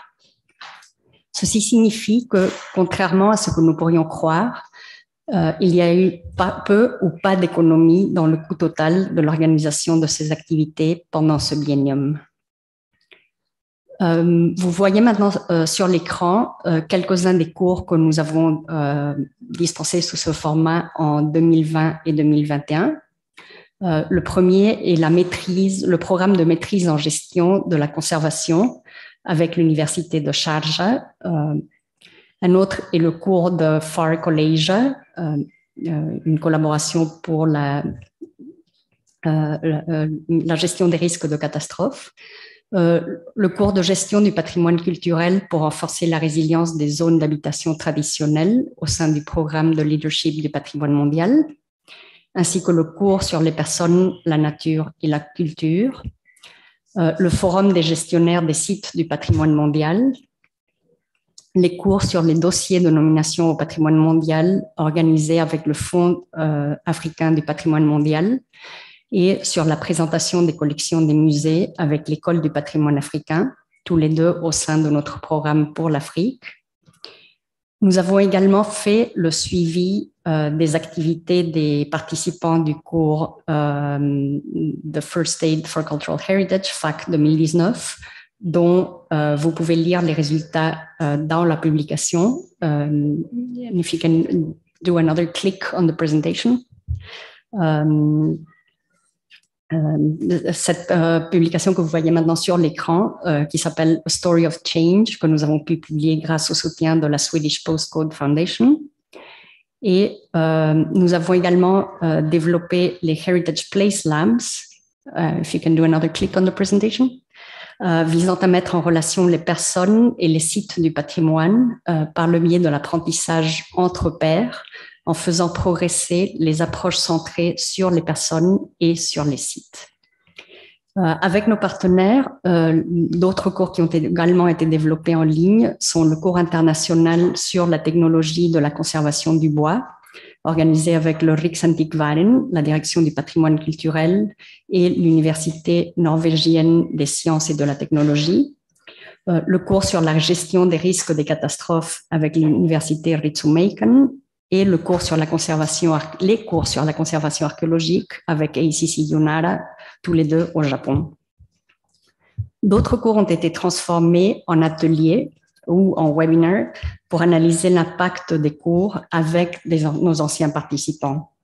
Et ceci a notamment été fait avec le cours sur la gestion des risques de catastrophes avec l'Université de Ritsumeikan en 2020, et le cours international sur la conservation du papier en Amérique latine avec le Mexique et le Japon.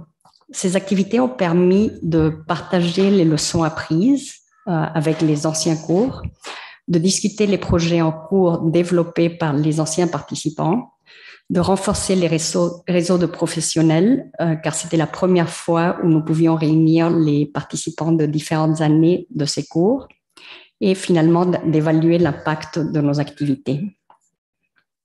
Pour quelques cours en particulier, où il n'y avait que des participants d'un seul pays, il a été possible de délivrer une version hybride avec une combinaison de phases en ligne et des activités sur le site, sur le terrain, dont par exemple le cours sur la gestion des risques de catastrophes pour différents sites dispensés avec les musées nationaux du Kenya, réalisé à la fin de 2020 et début 2021, et le cours Réorg dans la région Émilie-Romagne, en Italie, qui s'est à peine conclu il y a quelques semaines.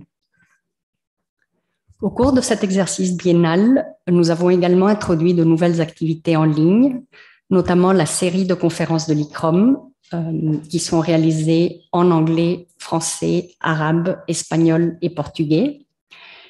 Ces webinaires sont enregistrés et sont disponibles sur notre site web, et nous savons qu'ils sont réutilisés pour certains cours universitaires. Nous avons également lancé une nouvelle série de réunions en ligne avec nos États membres. En 2021, nous nous sommes réunis une fois avec tous nos États membres et nous prévoyons maintenant des réunions régionales périodiques. Nous avons déjà eu la réunion avec les États membres de l'Europe et de l'Amérique du Nord, et nous organiserons bientôt d'autres réunions avec l'Asie et le Pacifique, l'Afrique, l'Amérique latine et les Caraïbes, avec l'idée que ces réunions puissent se répéter tous les ans. Nous nous efforçons également pour continuer à produire des ressources qui soient utiles à différents publics, qui peuvent toutes être téléchargées dans notre site web. La plupart des publications se trouvent en anglais et en français, mais nous cherchons de manière continue à étendre les traductions vers d'autres langues, et ceci grâce au soutien de nos partenaires. Nos plus récentes traductions incluent la méthode Réorg, qui a été traduite en néerlandais, et le manuel et la boîte à outils d'aide d'urgence au patrimoine culturel en temps de crise, traduit en portugais. Au cours de cette période biennale, nous avons également lancé la version espagnole de notre site web grâce à la généreuse contribution de l'Espagne. Nous sommes convaincus qu'en mettant davantage de contenu à disposition sous forme numérique, nous serons en mesure d'atteindre davantage d'utilisateurs. If you can go to the next slide, please. Et dans nos archives, il y a un certain nombre d'initiatives intéressantes, y compris la possibilité de faire des recherches en ligne, par exemple dans le catalogue de la collection d'échantillons Mora. Et nous commençons également un programme de numérisation en commençant par les documents de nos assemblées générales et nos réunions du Conseil. À la bibliothèque de l'ICCROM, il y a également une série d'initiatives visant à rendre plus de contenu disponible en ligne par l'acquisition croissante de publications numériques, mais aussi par le partage de documents numérisés avec d'autres bibliothèques, notamment à Rome. Nous lancerons également, avec l'Institut canadien de conservation, le Getty Conservation Institute, l'ICOMOS, qui sont nos partenaires essentiels, la nouvelle plateforme pour BICIN, le Bibliographic Database of the Conservation Information Network, le mois prochain, et qui comprendra également les collections de l'ancienne plateforme BICIN. Dans le cadre de nos activités de renforcement des capacités et pour améliorer la diffusion des contenus en ligne au cours de cette période, il y a également eu un travail intense pour créer de nouvelles ressources, dont certaines ont déjà été lancées, par exemple sous forme de vidéos que vous voyez sur l'écran, pour notre projet Alliance for Cultural Heritage, Peace and Resilience que nous développons avec ALIF. Une autre ressource importante est la boîte à outils numérique. If you can go to the next slide, please. Qui est déjà disponible sur notre site web et qui est en cours de test sur le terrain. If you can make one click, please, pour permettre aux organisations ayant des collections de contribuer concrètement aux objectifs de développement durable et de mesurer et de communiquer leurs progrès dans cette direction. Dans le cadre du programme de leadership du patrimoine mondial, d'autres outils en ligne comprennent les solutions Panorama, qui présentent déjà des études de cas qui relient la nature et la culture. Et nous lancerons d'ici la fin de l'année le nouveau guide et boîte à outils pour l'évaluation des impacts, qui est très attendu par nos lecteurs. Il y a encore un nombre important d'activités qui sont prévues d'ici la fin de l'année ou début de 2022, qui n'ont pas été inclus dans le document de rapport de la mise en œuvre du programme que vous avez parmi vos documents, mais qui apparaîtront dans le rapport annuel. Et vous pouvez voir dans l'écran qu'il y a plusieurs activités qui sont en cours et à venir. Et nous partagerons aussi des nouvelles sur ces activités dans notre site web et par le biais des médias sociaux. And I will now give back the floor to the Director General.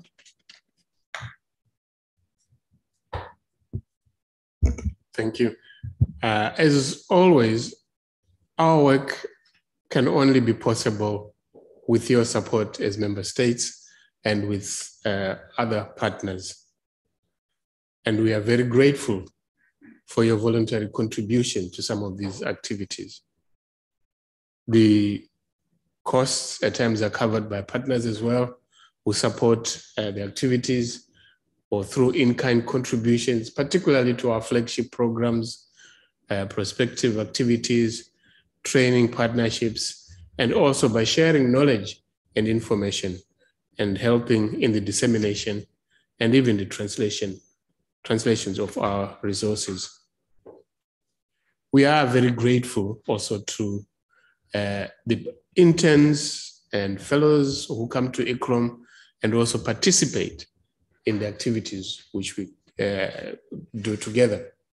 I just wanted to end by saying gratitude to all those countries who have supported us, particularly with the secondment of staff. For example, Japan, who have done so for the past 20 years. We are looking forward to enlarging this collaboration, and also new partners who have indicated their willingness to do so. In this case, I want to mention Azerbaijan, Saudi Arabia, the Republic of Korea, and the United Arab Emirates, who have indicated their willingness to also come on board and help us. And I thank all member states for your contributions and voluntary contributions to the activities of ICCROM. Thank you. Thank you for that report. And if I may say, I find it very impressive, the amount of work that has continued to happen despite the global impacts of the pandemic. And thank you to ICCROM for continuing down this important work. Nous allons devoir aussi accepter le rapport sur la mise en œuvre du programme. Alors, avant de passer au vote, est-ce qu'il y a des questions ou des commentaires? I see the United States would like to speak.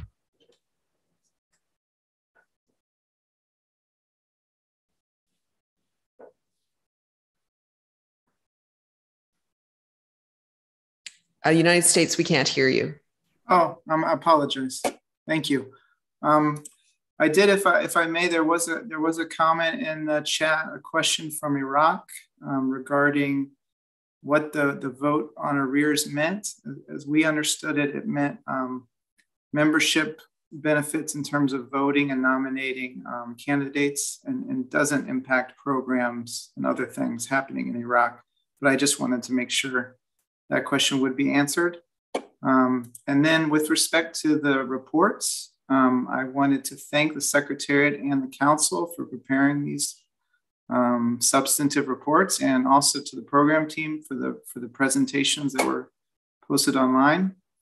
We, the United States, congratulate the Council Chairman, Mr. Oliver Martin, Director General Nadoro, Council and Secretariat on, as you said, Madam President, a lot of achievements in this current biennium, despite a lot of challenges, and managing to ensure the health and safety of ICCROM staff and partners during the period.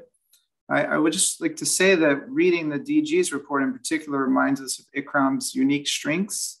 The Heritage Recovery Program in Mosul, in partnership with UNESCO, Climate Action and Disaster Risk Management in Africa, the Western Sudan Community Museums Project, funded by the British Council, and also sustaining digital heritage. These are just a few examples that capture ICCROM's approach as a small and agile institution able to respond swiftly to the needs of its member states. I also want to note both reports highlight the important organizational reforms, and the Director General spent some time on this, including in human resources, protecting whistleblowers and preventing harassment. And we take note of the new Finance and Audit Committee with active participation from member states, and the fact that ICCROM continues to attract significant voluntary contributions despite economic global troubles.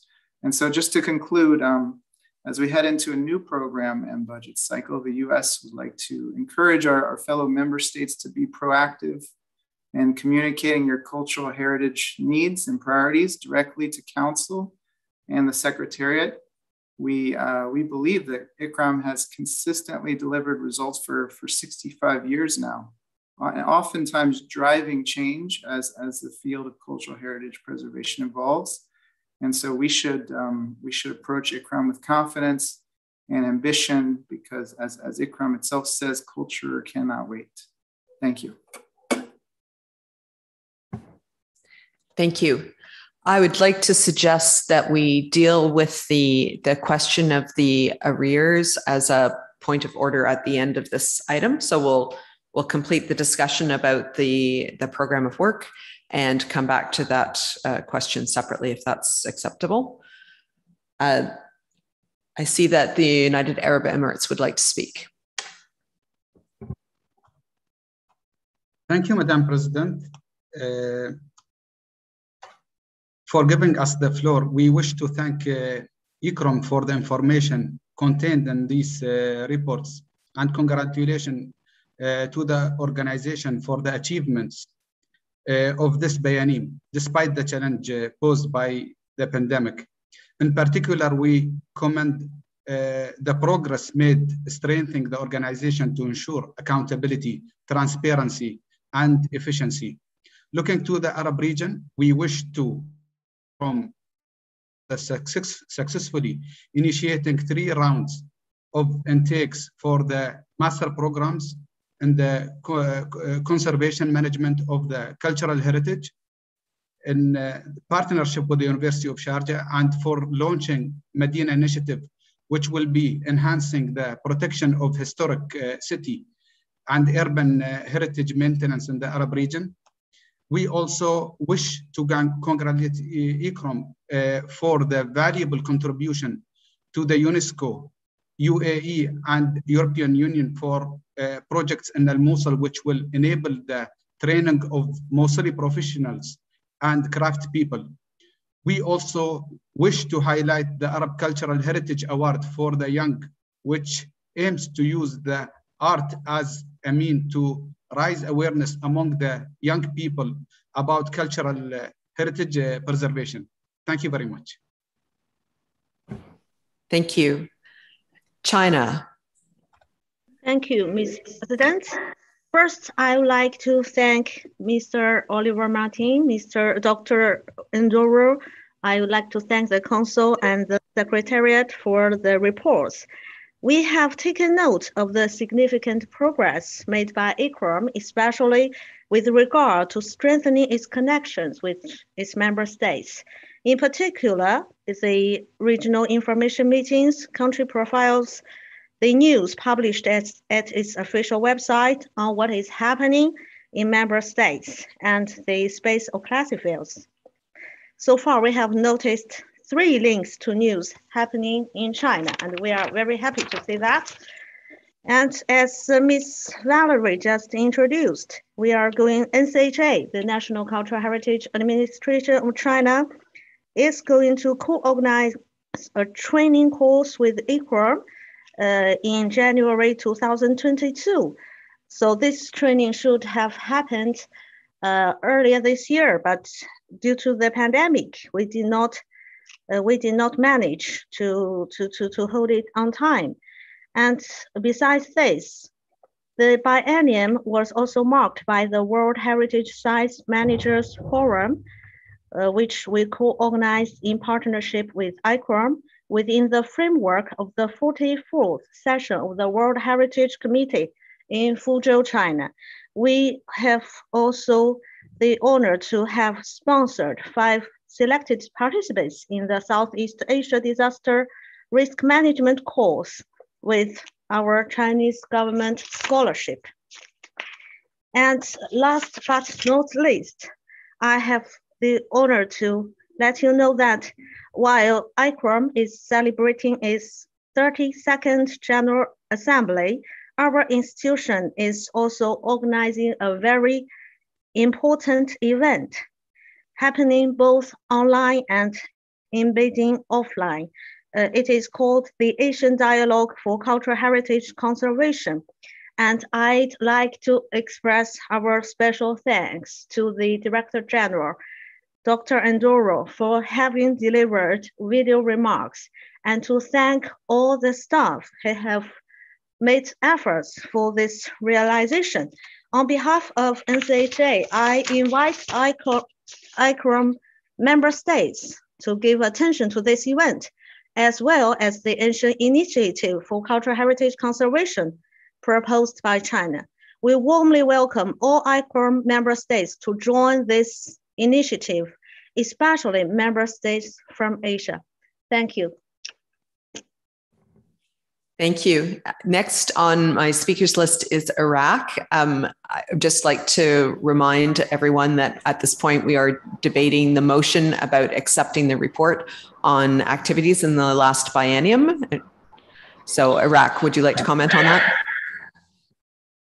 Yes, ma'am. Thank you so much for this chance to be here today. I would like to thank all the ICCROM community and the special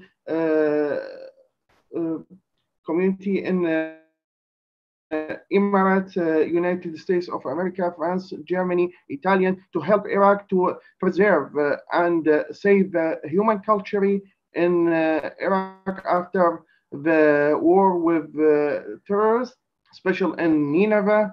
And I would like to confirm to the importance of long cooperation with Iraq to save the human heritage in all Iraqi area. So we are very appreciate about all the supported and work with the Iraqi government and the State Board of Heritage and Antiquities in Iraq to save this human heritage. Thank you so much for ICCROM for long cooperation, and we hope to this cooperation it's continue in the future. Thank you so much for you. Thank you very much. Je donne maintenant la parole à Sénégal.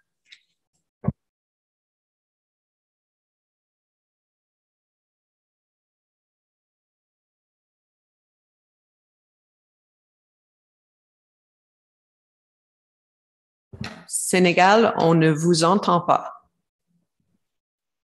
Merci beaucoup, Madame la Présidente. Et je suis très heureux de prendre part à cette Assemblée générale. Je voudrais féliciter le directeur général et le secrétariat et pour ce travail qui nous a été soumis, ce rapport assez succinct et qui a permis de découvrir également tous ces outils de gouvernance que l'ICCROM s'est doté et qui permettent un peu de mieux travailler en collaboration avec les autres institutions. Surtout quand je parle de l'unité programme. Il y a beaucoup d'activités peut-être qui sont là et qui peut-être ne sont pas très bien connues encore dans certains cas. Si je prends le cas de l'Afrique, je sais que l'ICCROM a toujours travaillé dans le cadre du renforcement de capacité et avec les institutions de l'UNESCO, mais également avec des institutions africaines, notamment l'EPA et Kieda. Je dois avouer moi-même que j'ai été un produit de cette formation au début des années 2000 et je continue de travailler avec African World Heritage Fund dans ce sens. Je voudrais vraiment insister sur ce fait. Il y a beaucoup d'activités, si vous voulez. Il y a de nouveaux programmes, il y a de nouvelles initiatives. Et par rapport à la priorité Afrique, il faut peut-être qu'on communique davantage pour que les pays africains puissent accéder à toutes ces informations pour savoir quels sont les services réellement qui peuvent attendre directement de l'ICCROM. Parce que très souvent, on passe par l'EPA, l'École du patrimoine africain, ou alors par l'African World Heritage Fund pour pouvoir travailler sur certains programmes. Et c'est pourquoi donc, tout en félicitant le directeur général Hubert Ndoro et le secrétariat, j'exhorte fortement à ce que toutes ces initiatives soient mieux connues. Bon, vous me direz toujours que c'est dans le site web de l'ICCROM. Et ces gestionnaires qui sont sur le terrain, les gens qui sont dans les services, ils ne sont pas toujours, si vous voulez,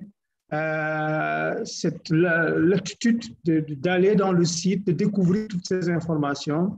Mais quand on envoie des informations aux États parties, sous forme de circulaires, sous forme d'annonces, d'appels, etc., comme ils le font pour les formations, on peut savoir davantage qu'est-ce que l'ICCROM fait et ça nous permettra vraiment de pouvoir davantage bénéficier du rôle précieux que l'ICCROM apporte, si vous voulez, aux États africains, surtout que nous savons que les nouvelles initiatives accordent une place importante à la priorité Afrique. Je vous remercie et je vous remercie également pour m'avoir accepté à cette Assemblée générale et même au sein du Conseil. Merci beaucoup, Madame la Présidente. Merci. There's a note in the chat from South Africa. I will read the note. I'm assuming that South Africa does not want the floor further than this. South Africa takes note of the report, appreciating the progress, in particular, ICCROM Director General engagements with member states, supports the report on activities and budget for the past biennium. Not seeing any other member states who would like to take the floor at this point, I think we could turn to voting on the motion that's before the General Assembly, which the draft motion, which is now on the screen, states the General Assembly approves the report of implementation 2020-2021 as presented by the Director General. So all those in favor of accepting the report and adopting the resolution, please raise your hand now.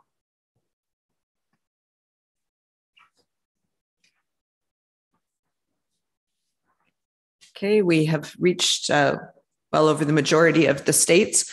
We can now lower those hands.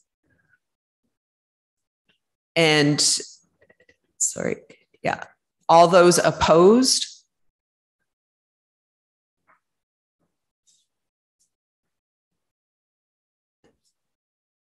Okay, and that number seems to have stabilized now as well. So we can lower those hands. And finally, are there any abstentions? Not seeing any, I declare the motion passed. So now we need to return to the point of order raised by the United States. So would the United States like to speak again to the issue? Sure, just to clarify the question that Iraq had put in the chat. I think there was a concern that perhaps ICCROM's activities in Iraq could be affected by the vote regarding arrears, and I think it'd be helpful to clarify that's not the case. Yeah.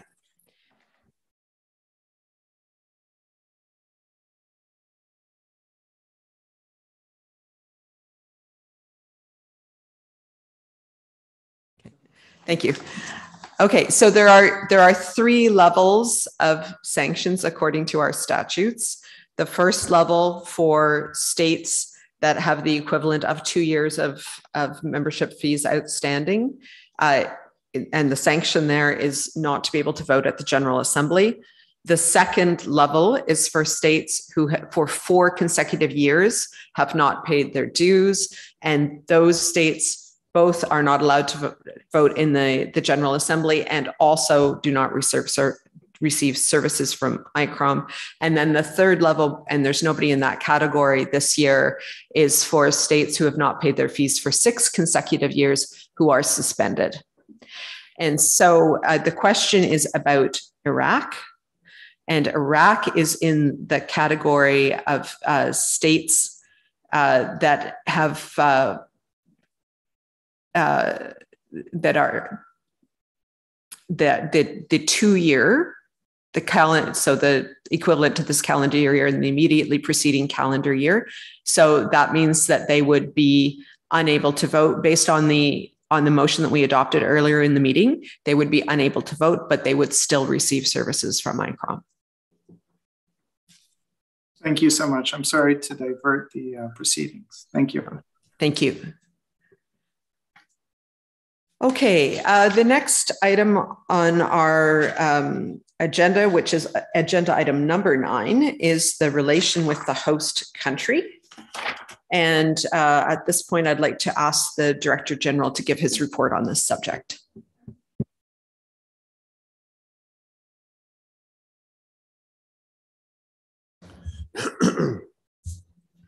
Thank you, Madam President. As I indicated in my original report, my opening speech, we have enjoyed very good relationships with the host country, and I'm just going to itemize some of them, but they are covered in the report. Can we go to the next slide? They are covered in our report, which is document GA32/7. And what I want to just reiterate is the fact that in 2019, Italy ratified the headquarters agreement And this brought with it a number of issues. For example, the protocols and tax exemptions to our staff members, Italian staff members. But apart from that, it also led to voluntary contributions from the Italian government. We are very grateful for that. Italy also contributes the larger portion of the Youth Heritage Africa program, as indicated by the two ministries. We have also closely collaborated with the host country in a number of activities. The G20, again mentioned by the minister, was probably one of the highlights, but there were many other activities. We had a Teramo conference, which brought in university rectors from Africa, again organized by the Ministry of Foreign Affairs. The Soft Power Conference in Venice, the Ministry of Culture. We had several courses also, which we did with our host country. The regional courses were also very much patronized by our host country. We collaborated with numerous organizations in Italy. I can't mention all of them, but the slide gives you an idea. Some of our staff members were able to provide training courses at some of the universities in Italy, and this is a continuous process. Perhaps the last slide, which I want to show you, is just an issue which we are discussing with the Italian government at the beginning of, and I think this is an issue which all of us are aware that for the past 12 or so years, the Italian government has been preparing for the new head office for ICCROM, which was San Francesco Aripe. And in January, we were informed that the second and the first floor were available. But unfortunately, in June, we were told that the premises were no longer available. And there was, again, a suggestion of a new place for the premises of ICCROM. We still are discussing on this, and my report outlines our view on the proposed premises, and the discussions are still ongoing. Thank you. Thank you, Mr. Director General, for that report. I'd now like to call upon the Chair of Council to address the issue. Thank you, Madam Chair. First of all, also on behalf of Council, I'd like to express our gratitude for the ongoing support and commitment of Italy to ICCROM and for the conservation of heritage and cultural heritage in general in Italy itself, but also worldwide. And Council took note with satisfaction and appreciation of the different and numerous successful cooperations and partnerships that took place during the last biennium between ICCROM and Italy. During our last council meeting, the last 2 days here in Rome, we focused on the question of the new premises for ICCROM, as you can see in the report, and this item had been discussed thoroughly with the Italian representatives as well. And these new premises for ICCROM have been discussed for more than 12 years, as it has been said. And since then, the ex-convent Francesco Aripa, that is a site that is close to ICCROM's actual headquarters, was foreseen to be the new ICCROM headquarters. And there's also a ministerial decree on that from 2009. During all those years, Council was following and participating in the preparation work to move ICCROM to this new premises. Council also in the past has established a working group on this item to exchange with the Italian government on the needs and the ongoing restoration work put in place by Italy for ICCROM in these new premises. And Council indeed was surprised to learn very recently that this proposed Francesco Aripa site was said not to be longer available for ICCROM after ICCROM had been informed in January this year that 2 floors were now ready to move in. During the last council meeting, therefore, council expressed its deep concern to this situation, and council emphasized that ICCROM, as an important multilateral organization with 137 member states, needs a headquarter that fully complies with its needs in terms of size, in terms of visibility and identity, as well also in terms of practicability, equipment, and accessibility. Based on the information gathered during the council meeting by the Director General and the Secretariat that had a visit of the newly proposed site, and the information that we also got from the Italian government representatives in regard of the proposal made by Italy to relocate ICCROM to a building of the National Library here in Rome, Council concluded that this proposal is not a valid option for ICCROM. And Council therefore requested Italy to organize quickly a high-level meeting between the Director General and the Italian government to address the whole issue. Thank you, Madam Chair. Thank you. Before we proceed to more general discussion, I am wondering if the host country of Italy would like to take the floor.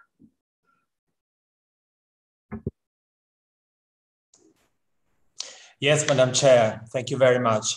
Thank you for giving me the opportunity to discuss this point.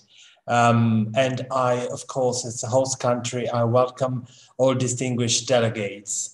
This has, of course, been already done previously by both the Foreign Minister and the Deputy Minister for Culture with their recorded messages. But I would like to take this opportunity to do it myself. So again, welcome to Rome, albeit only virtually. We very much hope and trust that on the next session of the General Assembly, we will be able to host the meeting as has been done in the past. Let me start by acknowledging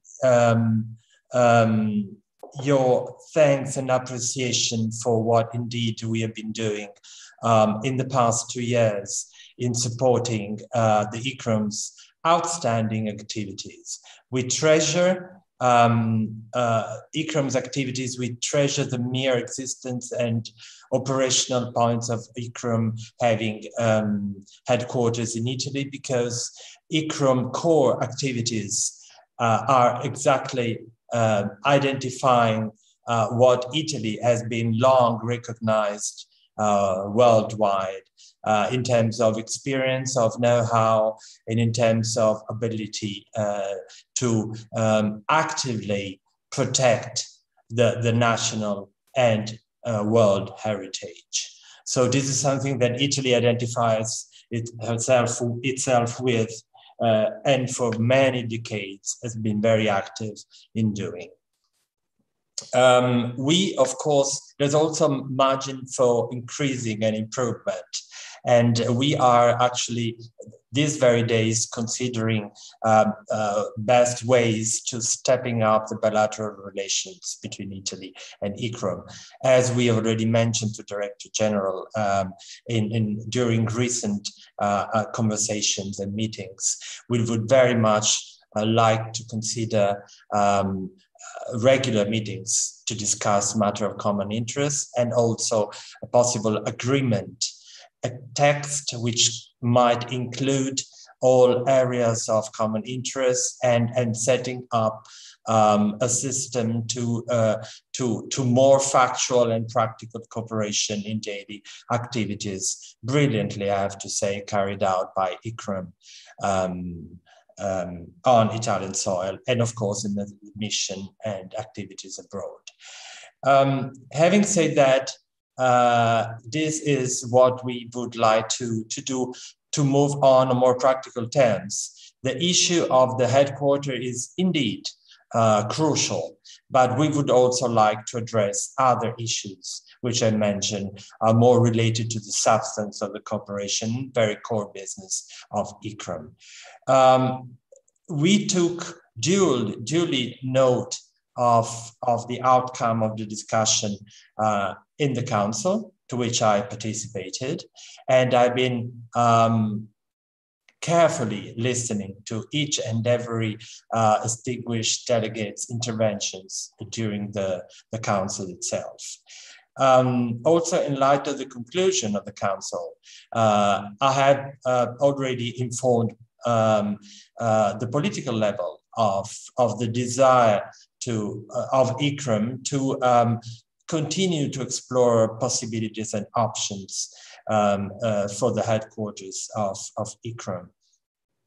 We indeed have put forward the possibility of ICCROM to relocate to the National Library seat, because we truly believe that that would be conducive.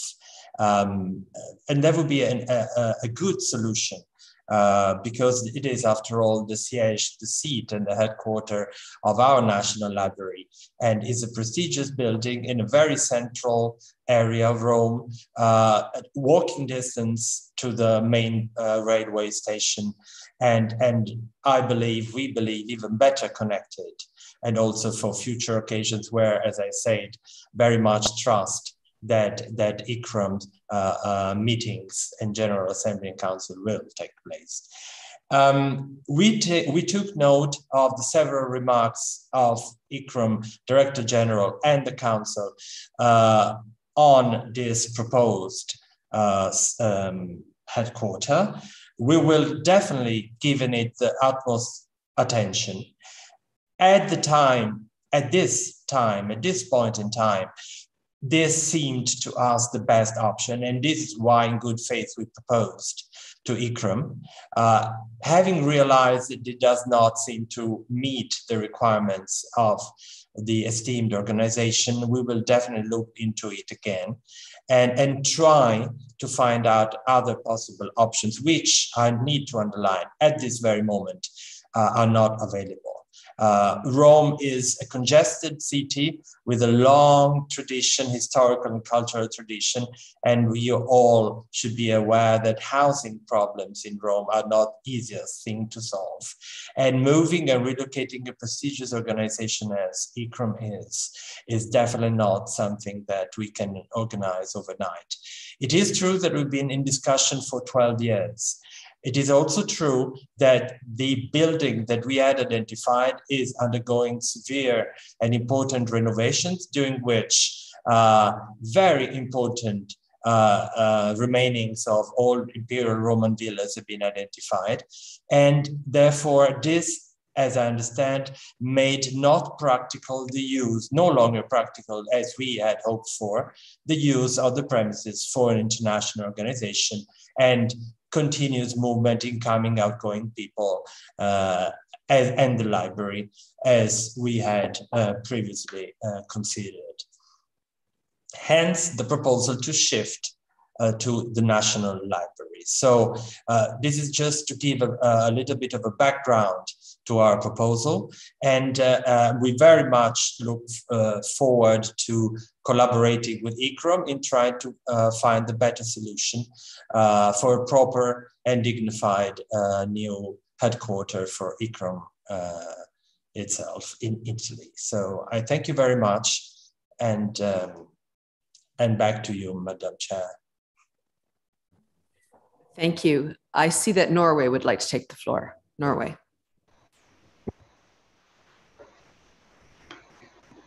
Thank you, Madam President.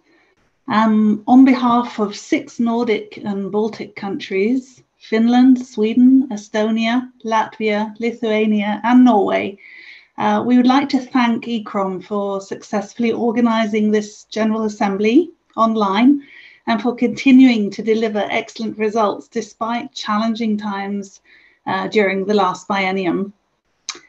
As member states, we're very grateful to the Italian government for its commitment and continued support of ICCROM through the final ratification of the headquarters agreement, which was celebrated in 2020. So it is with concern that we see that the agreement regarding the new headquarters is now under discussion. We encourage the Italian government to continue its generously assumed commitments and involve ICCROM in close dialogue about their requirements as an intergovernmental organisation.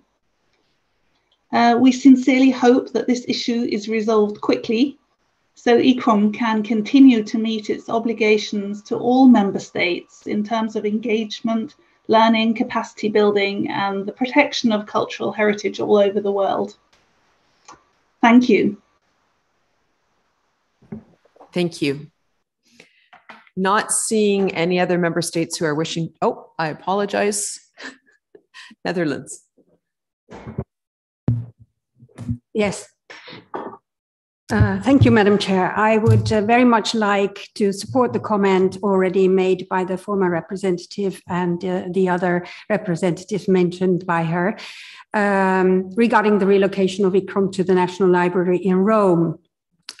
We share the concerns regarding the consequences of these unforeseen plans for new premises in the National Library, for ICCROM's unique place as an international platform for the promotion of the protection of cultural heritage around the world.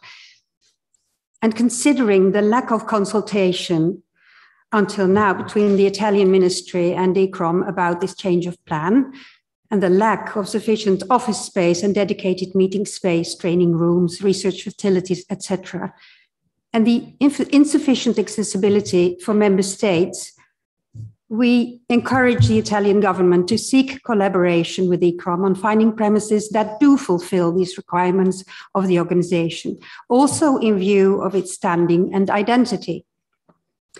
We heard the Minister of Culture and the Deputy Minister for Foreign Affairs and International Cooperation this morning express their high esteem for ICCROM.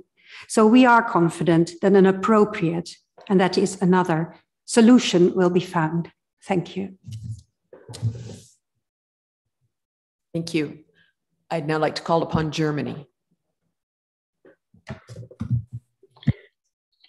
Thank you very much for giving me the floor, and I'd like to congratulate the Italian government and ICCROM for the extraordinary cooperation during the last 6 decades.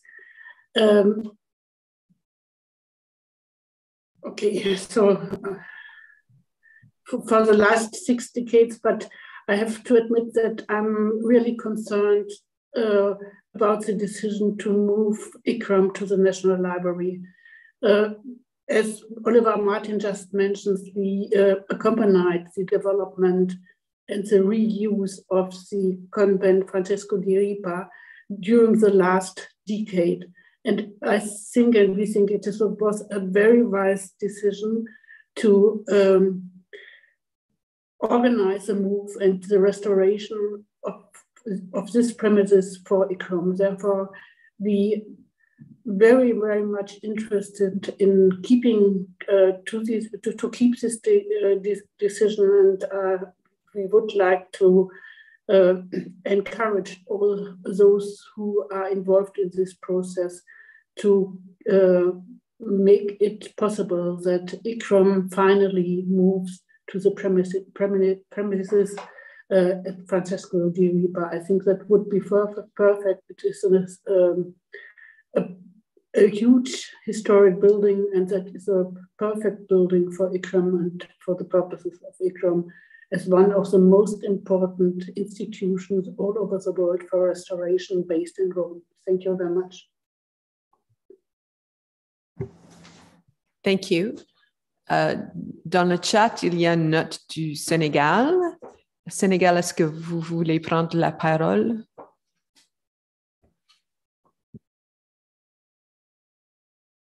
Non, I think. Simplement exprimer nos remerciements à l'Italie. Okay, next then I will turn to Ireland. Thank you, Madam President. I would just like to echo the concerns raised by my colleagues from Norway and from the Netherlands. But I would like to say I appreciate the Italian government's openness to have listened to what Council said yesterday and to continue to explore and work with ICCROM to find an alternative solution. So thank you very much for that, the Italian government. It's nice to hear that our concerns were listened to. Thank you. Thank you. USA? Thank you very much. Just very briefly, I too wanted to appreciate the words of the Italian representative, Ambassador Bartorelli, for his openness. And also, as he mentioned, acknowledge a lot of the great work that's happening. In addition, the generous voluntary contributions, the political support for ICCROM's involvement in the G20 events. We would like to stay apprised of these discussions if the Secretariat, the Council would be able to keep member states updated. And we definitely agree on the priorities outlined by both sides: safety, productivity of ICCROM staff, and also accessibility for ICCROM member states, given ICCROM's nature as an international organization. Thank you very much. Thank you. And the minutes will note the desire to keep member states abreast of developments. I think in the absence of other member states wishing to speak to this item, we should move to the adoption of the resolution. And I think we're going to get it up here on the screen in a moment. The resolution, which I think reflects the importance of this relationship for ICCROM and some of the complexities of the situation. So noting the with the celebration of the 60th anniversary of Italy's adhesion to ICCROM at the 94th session of the ICCROM Council, the General Assembly expresses its appreciation to the Italian government for the final approval of the modifications to the headquarters agreement to apply the 1947 Convention on the Privileges and Immunities of the United Nations to all staff of ICCROM without exception, and further thanks the government of Italy for the voluntary contribution of €1 million spread over the 3-year period from the legislation coming into force. Third, takes note of the recent suggestion of the Italian government to move the ICCROM headquarters to the Biblioteca Nazionale and the recommendation of the ICCROM Council in this regard. Thanks the Italian government for the continuing support of ICCROM through covering maintenance costs as outlined in the headquarters agreement, and requests further discussions on these payments within the larger framework of the discussion of the premises. And finally, expresses its gratitude for the opportunity given to ICCROM to collaborate in various initiatives with Italian institutions. If there are no further comments on that proposal, we can pass to the vote. So all those in favor of the resolution, please raise your hand now.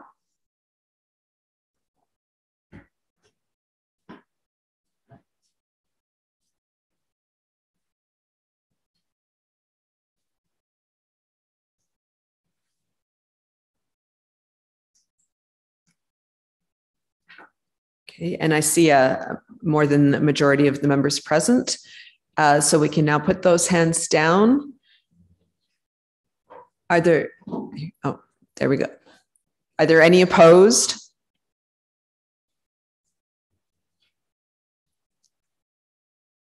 Thank you. And now those hands can go down. Are there any abstentions? Not seeing any, I declare the motion adopted. Okay, so now we're going to move on to the report on finance. So there are several reports on finance that are in the collection of documents, and this is item number 11 on our agenda, and the associated documents 9A, 9B, and 9C, 9D. Pardon-moi.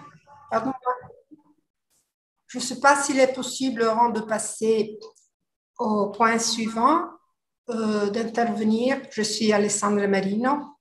Je suis le directeur de l'Institut pour la restauration, l'Institut central pour la restauration du ministère de la Culture. Je ne sais pas s'il est possible de dire quelques mots sur la collaboration entre nous et ICCROM. Ça se passe s'il est possible. Sorry, request.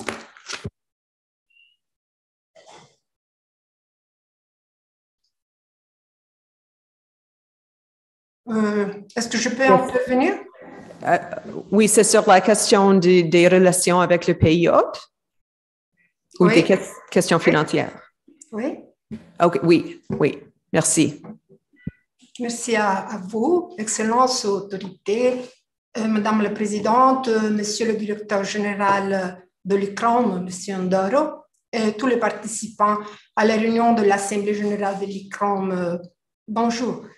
Et, je interviens parce que j'ai le plaisir de confirmer que l'Institut central de la restauration exprime aujourd'hui sa volonté de définir des projets de collaboration scientifique avec l'ICCROM sur des thèmes de recherche d'intérêt partagé qui permettent d'activer des initiatives conjointes afin d'obtenir des ressources humaines de financement également destinées à l'usage commun des laboratoires de l'Institut central de la restauration doté d'une instrumentation de pointe pour le développement des aspects analytiques et de recherche dans le cadre d'activités partagées. Et pour ceci, l'Institut pourrait garantir une supervision technico-scientifique globale. Nous avons parlé de ça avec M. Ndoro et l'Institut exprime également son intérêt pour de futures collaborations axées sur le partage d'initiatives visant la diffusion internationale à travers la traduction de lexiques spécifiques de disciplines de la conservation de la restauration, également afin de simplifier la rédaction de contributions scientifiques et de projets dans différentes langues. En cas d'activité conjointe dans de pays tiers, une collaboration aussi sur place est également souhaitée, intégrant le réseau de contacts internationaux dont disposent les deux institutions et évitant la duplication d'efforts dans les activités de coopération internationale. Il est jugé finalement approprié d'encadrer les actions subventionnées ainsi que tout autre projet supplémentaire dans le contexte d'un accord écrit entre les parties.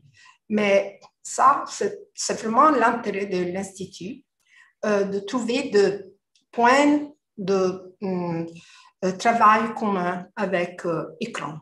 Ça, c'est tout. Merci beaucoup. Merci beaucoup. Dear colleagues, it is almost 3 o'clock, which is the time that we had agreed that we would close the meeting for today. We have 2 items remaining on our agenda. The one is the consideration of the financial documents for the past biennium. And the other is the election of representatives to the United Nations Joint Staff Pension. I would propose to the Assembly that we proceed with the item of the election, because if we actually have to have a vote for that, we will need to do that over the course overnight, and that we push the report on finances into tomorrow's meeting. This does mean that we may be in a position tomorrow where we need to run over our 3 o'clock time limit in order to address all of the items that are before the General Assembly. So I would propose that as a course of action. If there are concerns or if folks would like to comment on that at this point, please indicate your desire to speak in the chat.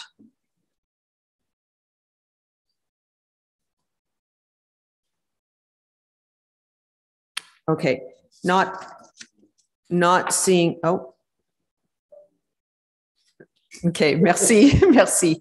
Okay, in that case, we will move to item number 12 at this point, which is the election of ICCROM representatives to the United Nations Joint Staff Pension Fund. And I would like to give the floor to Mr. Morricone. Thank you, Madam Chair. As we did in the past, we have launched the fact that we must renew the ICCROM Staff Pension Committee, and according to the UNGSPF regulation, we need that the General Assembly indicates 2 candidates, representative and alternate, in order to fulfill this Staff Pension Committee.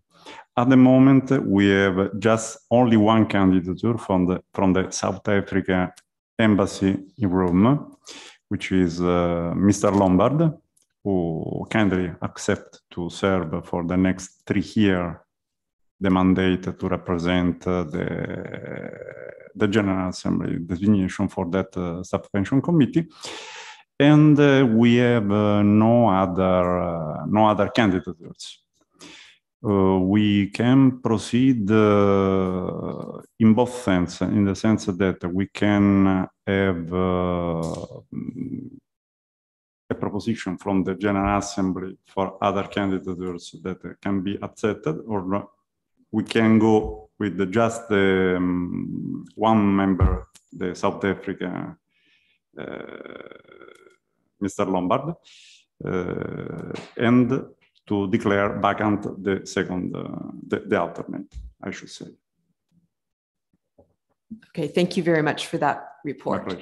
So we are required to have a delegate. We have one candidate who has stepped forward to be the delegate. And so I would ask the General Assembly, and I guess we're pulling up a motion here. The General Assembly approves the following person as ICCROM member of the UN Joint Staff Pension Fund for a 2-year term that will end the end of 2023. And Mr. Lombard is there from South Africa. Is there any debate? Would anyone like to speak to this?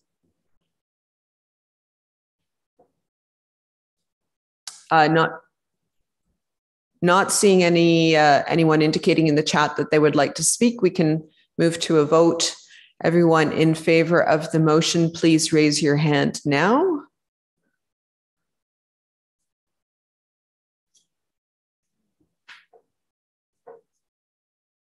Okay.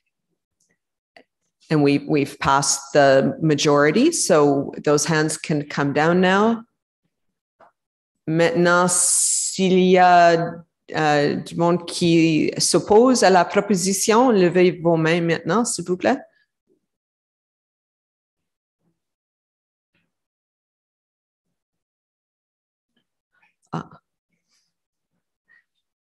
Okay, we're in the middle of voting. So just before we address the comment that's in the box from Mexico, could I ask if there are any abstentions on the motion that's on the screen? So any abstentions?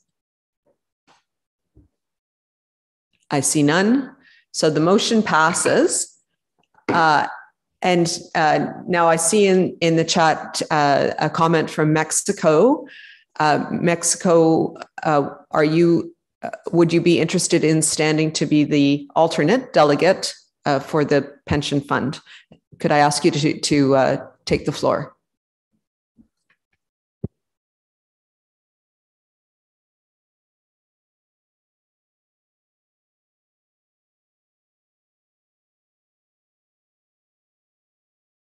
Mexico, we're not hearing you.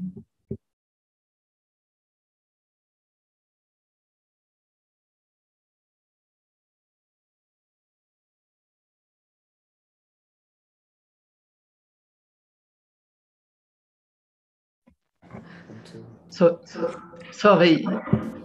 Je vais faire les candidates si vous voulez. So thank you very much for volunteering. And if it's the will of the General Assembly, I would propose a second motion that the delegate from Mexico be the alternate to the pension fund. All those in favor, please raise your hand now.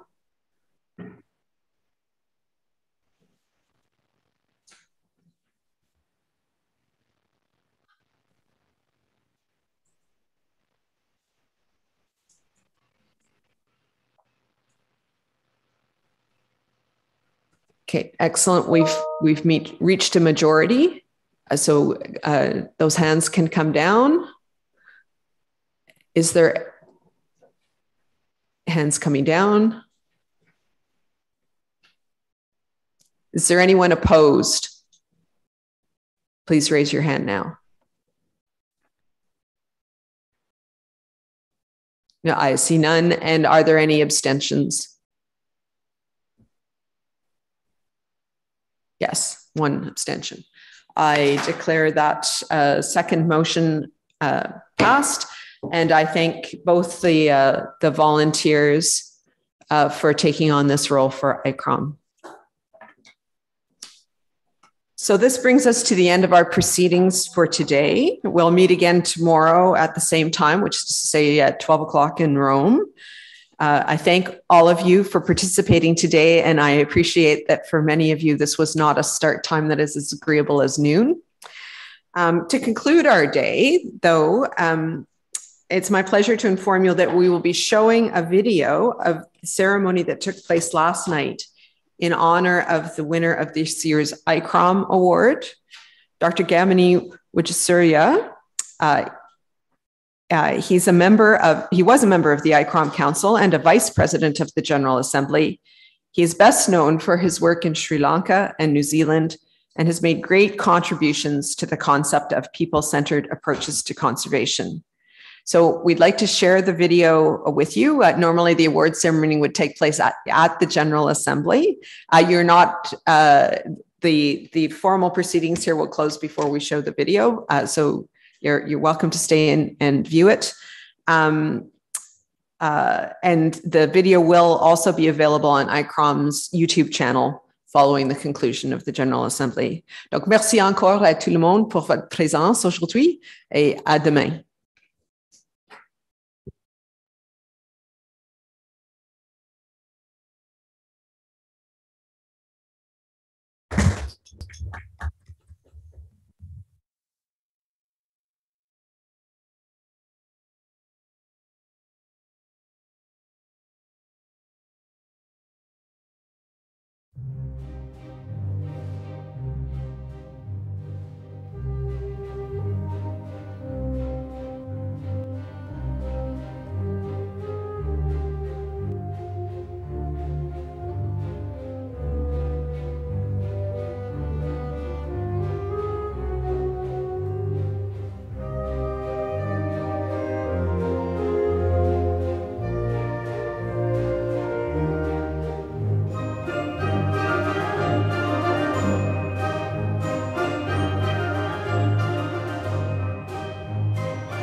Representatives from the embassy in Japan and Korea and also Sri Lanka, my colleagues at ICCROM, the members of the ICCROM Council. I welcome all of you tonight to this very festive occasion. And let me first take the opportunity to apologize to you for not organizing the weather in a better way. So I do apologize for that, but I think nevertheless it's a festive occasion that we are celebrating this evening. The ICCROM Award is given to an individual who has contributed significantly to ICCROM's development and or has had a special merit in the field of conservation, protection, and restoration of cultural heritage.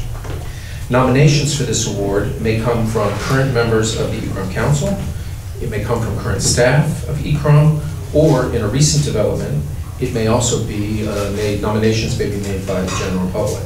And this year, in fact, the winner was nominated by members of the public. But no matter who makes the initial nomination, it must be seconded by a member of the council, and then the ICCROM Council as a whole takes a final decision as to the recipient of the award. There is traditionally one winner of the award each biennium, although occasionally there may be exceptions, and that, for example, was the case in the previous biennium. The ICCROM Award was granted for the first time in 1979, and over its lifetime, it has been awarded to 51 people. Just to name a few, they include really important names in the field of conservation, such as Cesare Brandi, Raymond Lemaire, Paul Philippot, Yuka Yokileto, Gael de Gouchain, Munir Bushnaki, Herb Stovall, and most recently, last year, to Grelin Rourke and to Khaled Al-Assad. And as I said, that was a situation where there were two that were nominated at the same time, or that received the award at the same time. Tonight, we are here to present the 52nd ICCROM Award. Unfortunately, due to the COVID pandemic, we've had to make a change in the way that we usually make this award and how it is presented. Usually, it is presented at the ICCROM General Assembly, but this year, due to the fact that the General Assembly is online, it was agreed that we would hold the ceremony the evening before the GA, and that a video would then be presented to the General Assembly tomorrow. And so you will notice that this ceremony is being videotaped at this point. Now, I am particularly pleased because this award this year is going to a really good friend of mine and a former colleague, Mr. Genmi Mujisurian.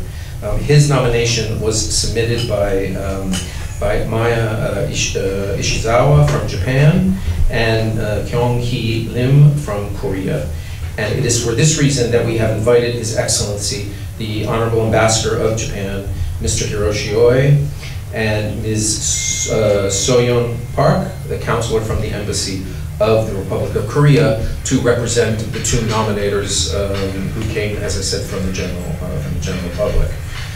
We would also like to welcome Mr. Sisira Seravirana, I pronounced that okay, the Charge d'Affaires of the Embassy of Sri Lanka here in Rome.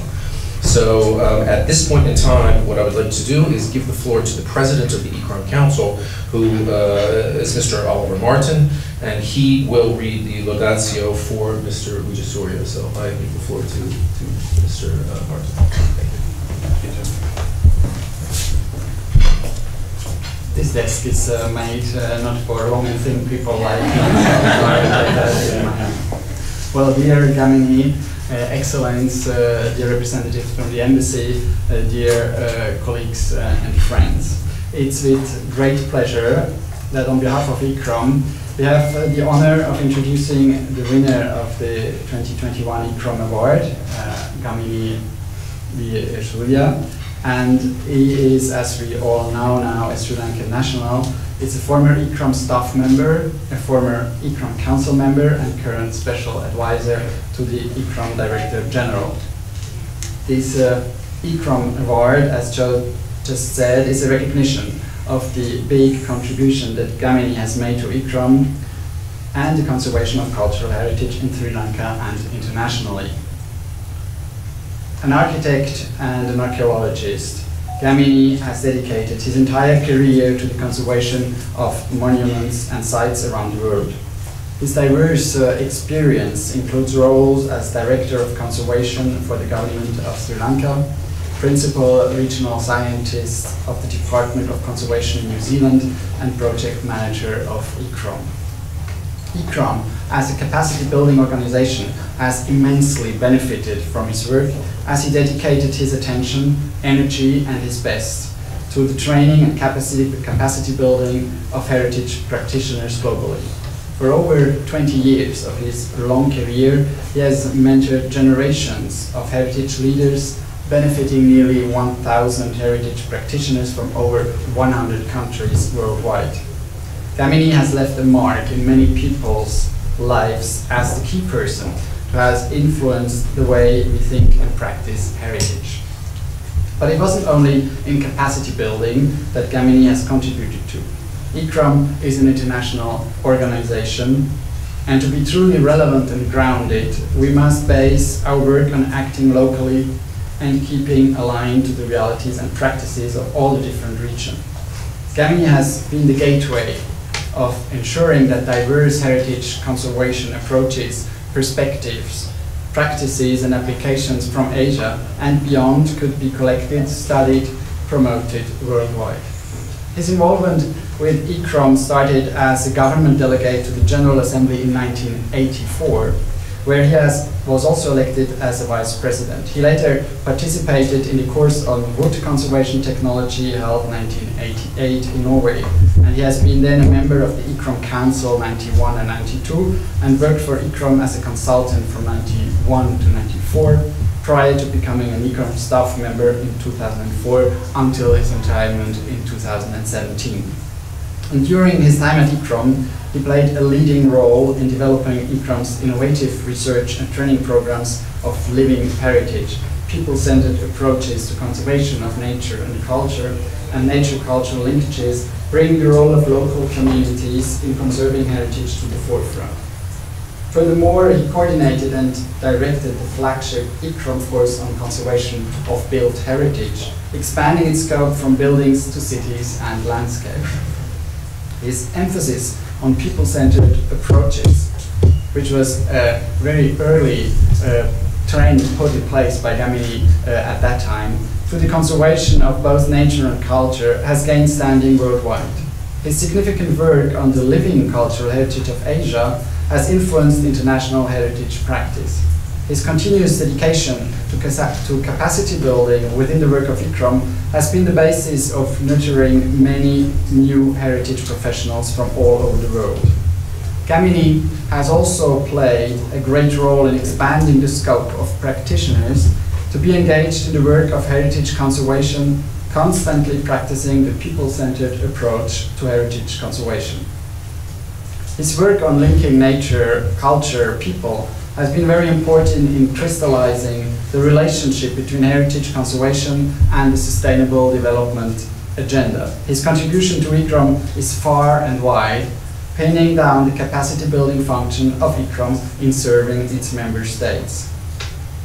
His role as ICCROM staff included support and cooperation in design and development, coordination and teaching of a variety of ICCROM training programs held in partnership with member states and their national institutions, such as the wood courses held in partnership with Norway, the annual courses on conservation of wooden structures and archaeological sites with ACCU NARA in Japan, the courses on management planning and heritage impact assessment with WITRAP in China, and also the management of monitoring in China.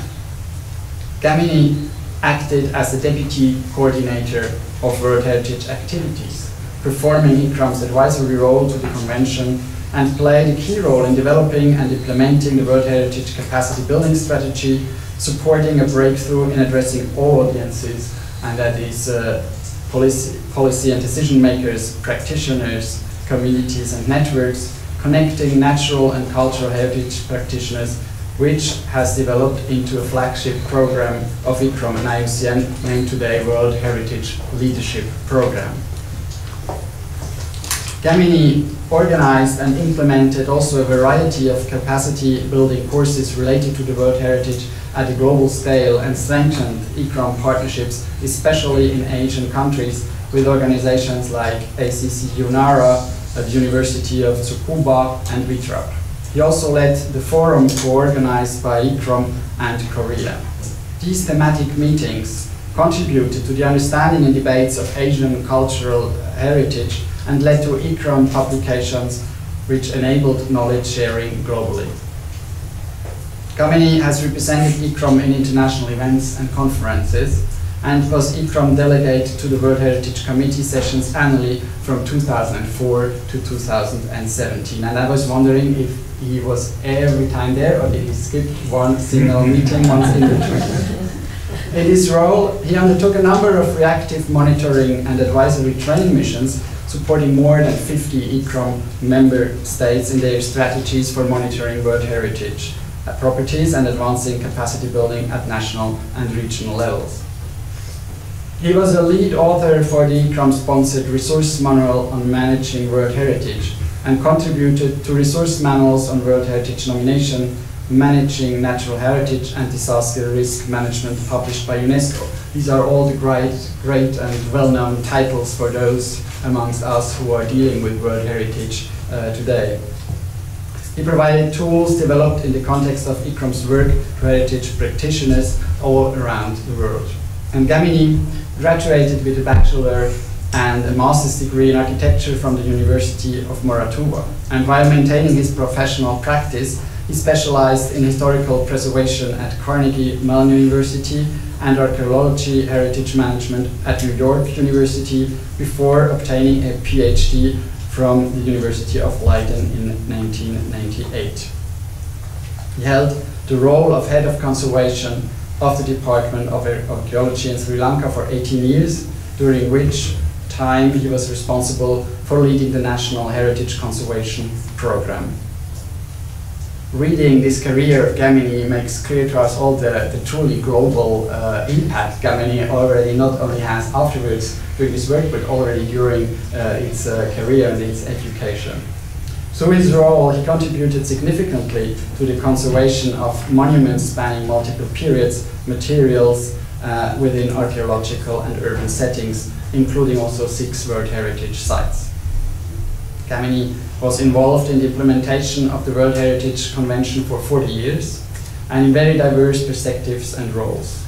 It started as early as 1981 as a key player of the State Party, and he was involved in preparing the first tentative list of Sri Lanka and supported the nomination process for the first properties inscribed in the World Heritage List. As a founding member of ICCROM Sri Lanka, he had held several positions, including serving as a member of the International Executive Committee and several scientific committees, as well as carrying out several evaluation and monitoring missions for ICCROM, particularly in Laos, in India and Pakistan, and in the organization of the World Archaeological Congress since 1994. Since his retirement from ICCROM, don't believe that Gamini stopped working and engaging for cultural heritage. He has continued to contribute towards heritage protection through national and international roles. He is currently serving as a special advisor to the Director General of ICCROM and a special advisor to the Director of WITRAP Shanghai. He also continues to collaborate in a diversity of capacity building initiatives, as well as with UNESCO in both tangible and intangible cultural heritage programs. He was appointed as an honorary senior lecturer at Institute of Archaeology, University College London, and to the advisory body of the Department of Archaeology of Sri Lanka. He has continued to lead international projects, recently completing also a consultancy role for the National Trust of the United Kingdom. Of course, during all his career, Gamini has also published as well many contributions covering philosophical, technical, and management aspects of conservation. And I'm personally really happy that this year's ICCROM award goes to our dear friend Gamini, and congratulations on behalf of Council and ICCROM.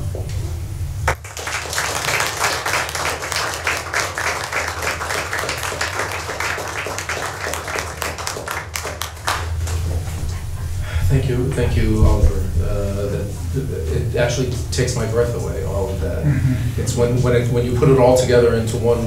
I've known Gamini for, I don't even know how many years, 20 years, I guess now, 25 years now. But when you put all of that together in one piece of paper, it's really an incredible thing to see.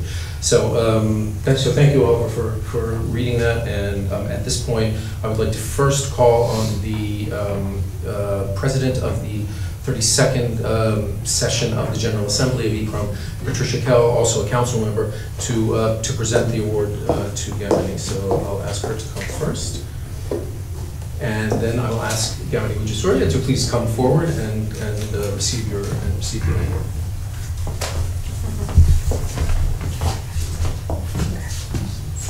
Thank you.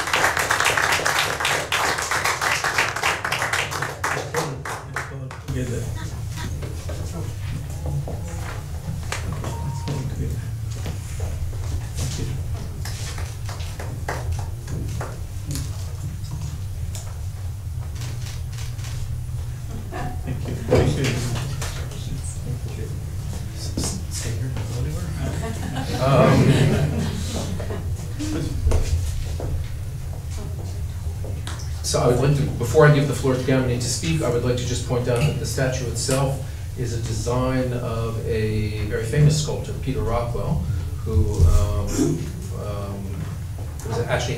is a famous sculptor in his own right and happened to be the husband of a staff member here at ICCROM, Cynthia Rockwell. She worked with us for many years. So he agreed to design that statue for us. So without further ado, it really gives me an incredible amount of pleasure to introduce my friend and my colleague, Gamini Mujiswa.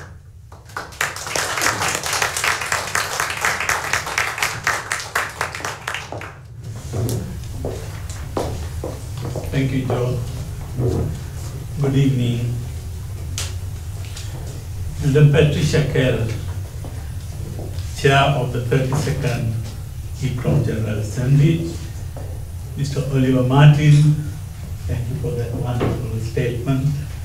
Chair of the ICCROM Council, Madam Michaela Hansen, Vice Chair of the Council, Mr. John Robbins, Vice Chair of the Council, Dr. Weber Doro, my colleague, Director General of ICCROM, Mr. Cecilia Seneviratne, Charge the Affairs of Embassy of Sri Lanka to Italy, your ambassadors, excellencies, colleagues, ladies and gentlemen.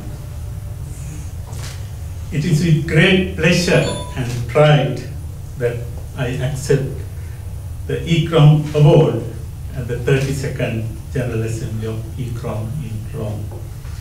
Thank you, Oliver, and all of the members of the Council for the honor you place on me today and for the recognition of my service to ICCROM and the field of heritage. Thank you, Director General and staff of ICCROM for organizing this wonderful event under the circumstances. Indeed, my thoughts as I accept this award go to my mentor and guru, late Dr. Roland Silva, wishing he was here with us to share this important moment, and not for me as an individual, but on behalf of our country, Sri Lanka, but also the heritage voices of Asia as a whole and of other regions of the world that for too long went unheard in many international arenas, which he tried to bring out.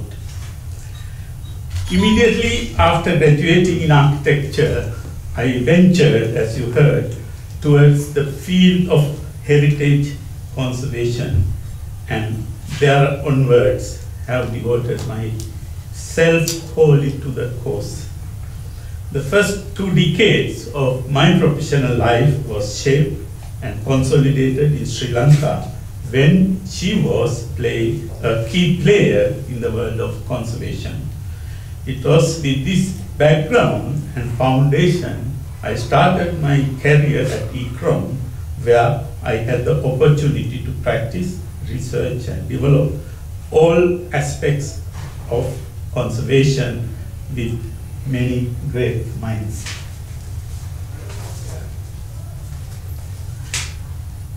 In 2005, during the discussion to restart the new version of the famous art course, the role of communities was a point of debate. 2 seniors raised the following questions. How can the community look after heritage? And what will happen to the experts if community is entrusted with the task? Indeed, now it is truly heartening to look back and see that we have sufficiently overcome doubts of this nature by placing communities at the very heart of the heritage discourse. It has proved a springboard not just for working towards greater alignment with the nature sector, but also in the understanding of heritage as dynamic places that are part of a greater whole, society and environment. And how engaging is this greater whole is the key to improving heritage and heritage management. Now the sector is constantly moving forward with the continual expansion of the people-centered approach in ICCROM programs and beyond. It is with some pride that I see the real relevance of our work. I won't keep you much longer, but please allow me to follow these reflections on the past with some gratitude towards ICCROM and its partners, the amazing people with whom I have worked and to whom I and the conservation sector as a whole owe so much. I can't mention all, but let me mention some.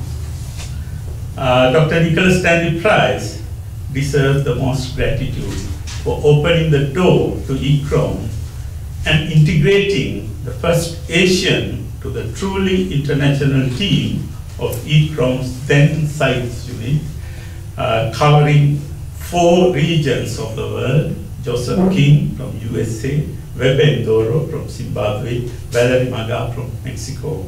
Thank you, Nicholas. 2 Director Generals succeeding Dr. Stanley Price, Dr. Munia Bushnaki, and Dr. Stefano Di Caro for consolidating support for the work we were pushing forward. Thank you to both.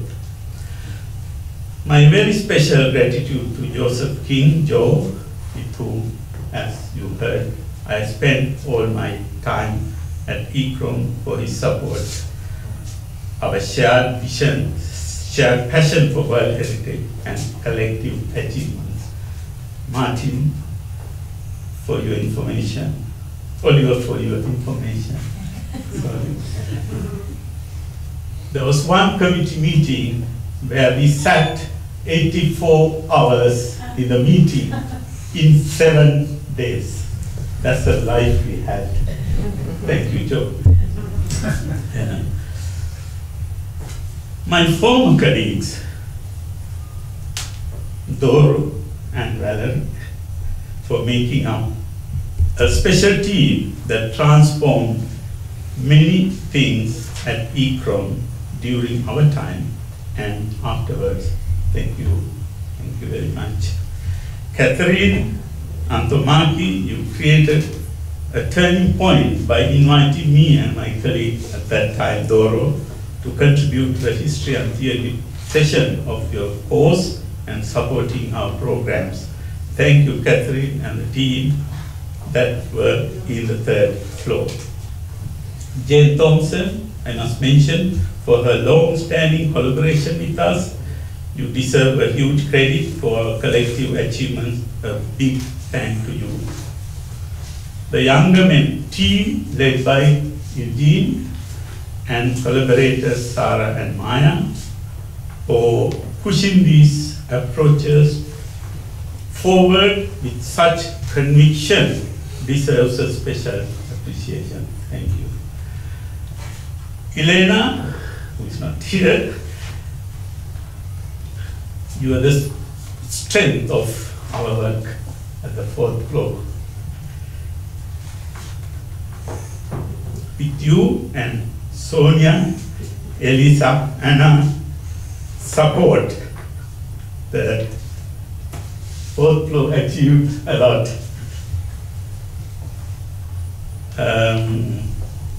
My acknowledgement will be incomplete without mentioning the names of Pilar, Jennifer, Mauricio, Giuseppe, Daniela, Maria, Roberto, Robert, Paul, and all of their teams for their support. Thank you all. And of course, special gratitude to all those who were involved in presenting my nominations to the council.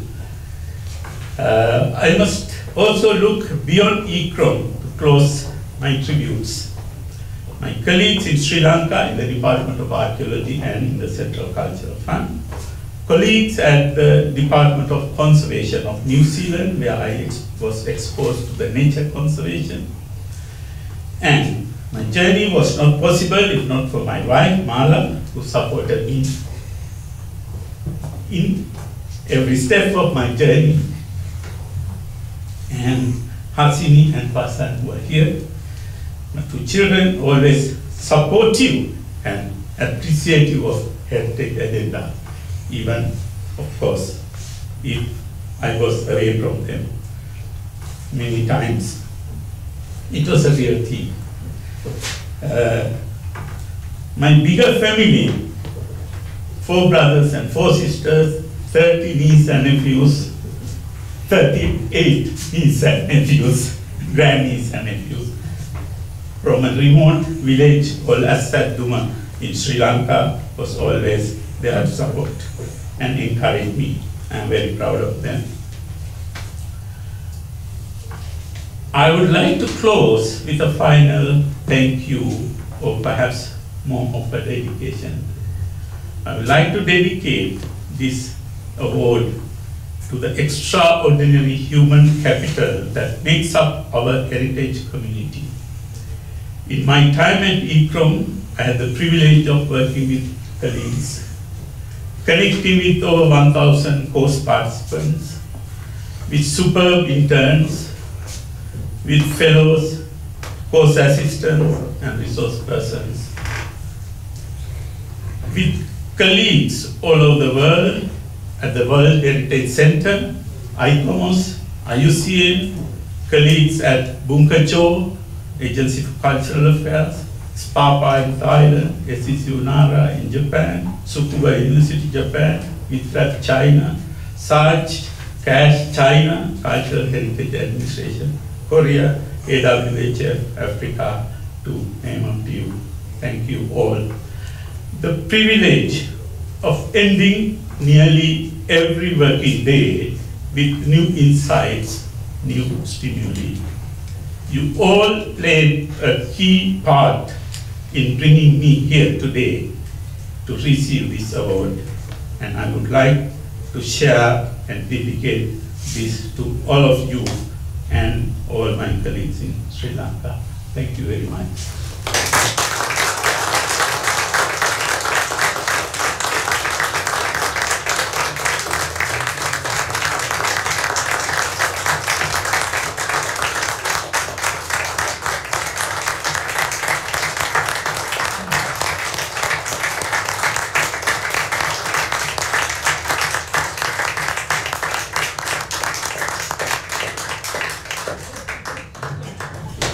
Thank you very much, Gary, for that very touching and emotional speech. I can't help but think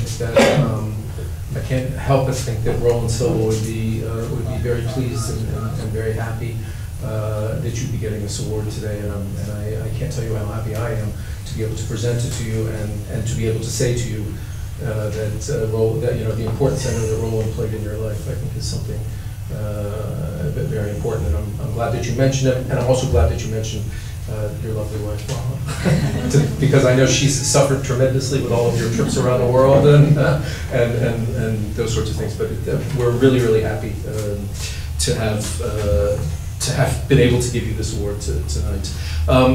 It's time basically to close at this point in time, but I know. But what I want to do is I want to take about the next 5 minutes, if possible. And what we'd like to do is we'd like to take a series of sort of official photographs. So I would like to ask His Excellency the Ambassador from Japan, the representatives of the Embassy from Sri Lanka and from Korea, the Director General and the President of the Council, etc., to just sort of stay around in this area, because we would like to take a series of official photographs at this point in time, and then following that, it will be time for our dinner. But again, let me just in closing thank all of you for being here again tonight on what is not such a, ultimately in terms of the weather, a nice night, but it's we're really happy that you were able to make it and to celebrate with us. Gamini, we're sorry that we couldn't do this at the General Assembly in front of 150 delegates. But in some ways, this is a more intimate gathering, and maybe that's also has its charm. So once again, I'd like to ask you all one last time for a round of applause for.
Yeah.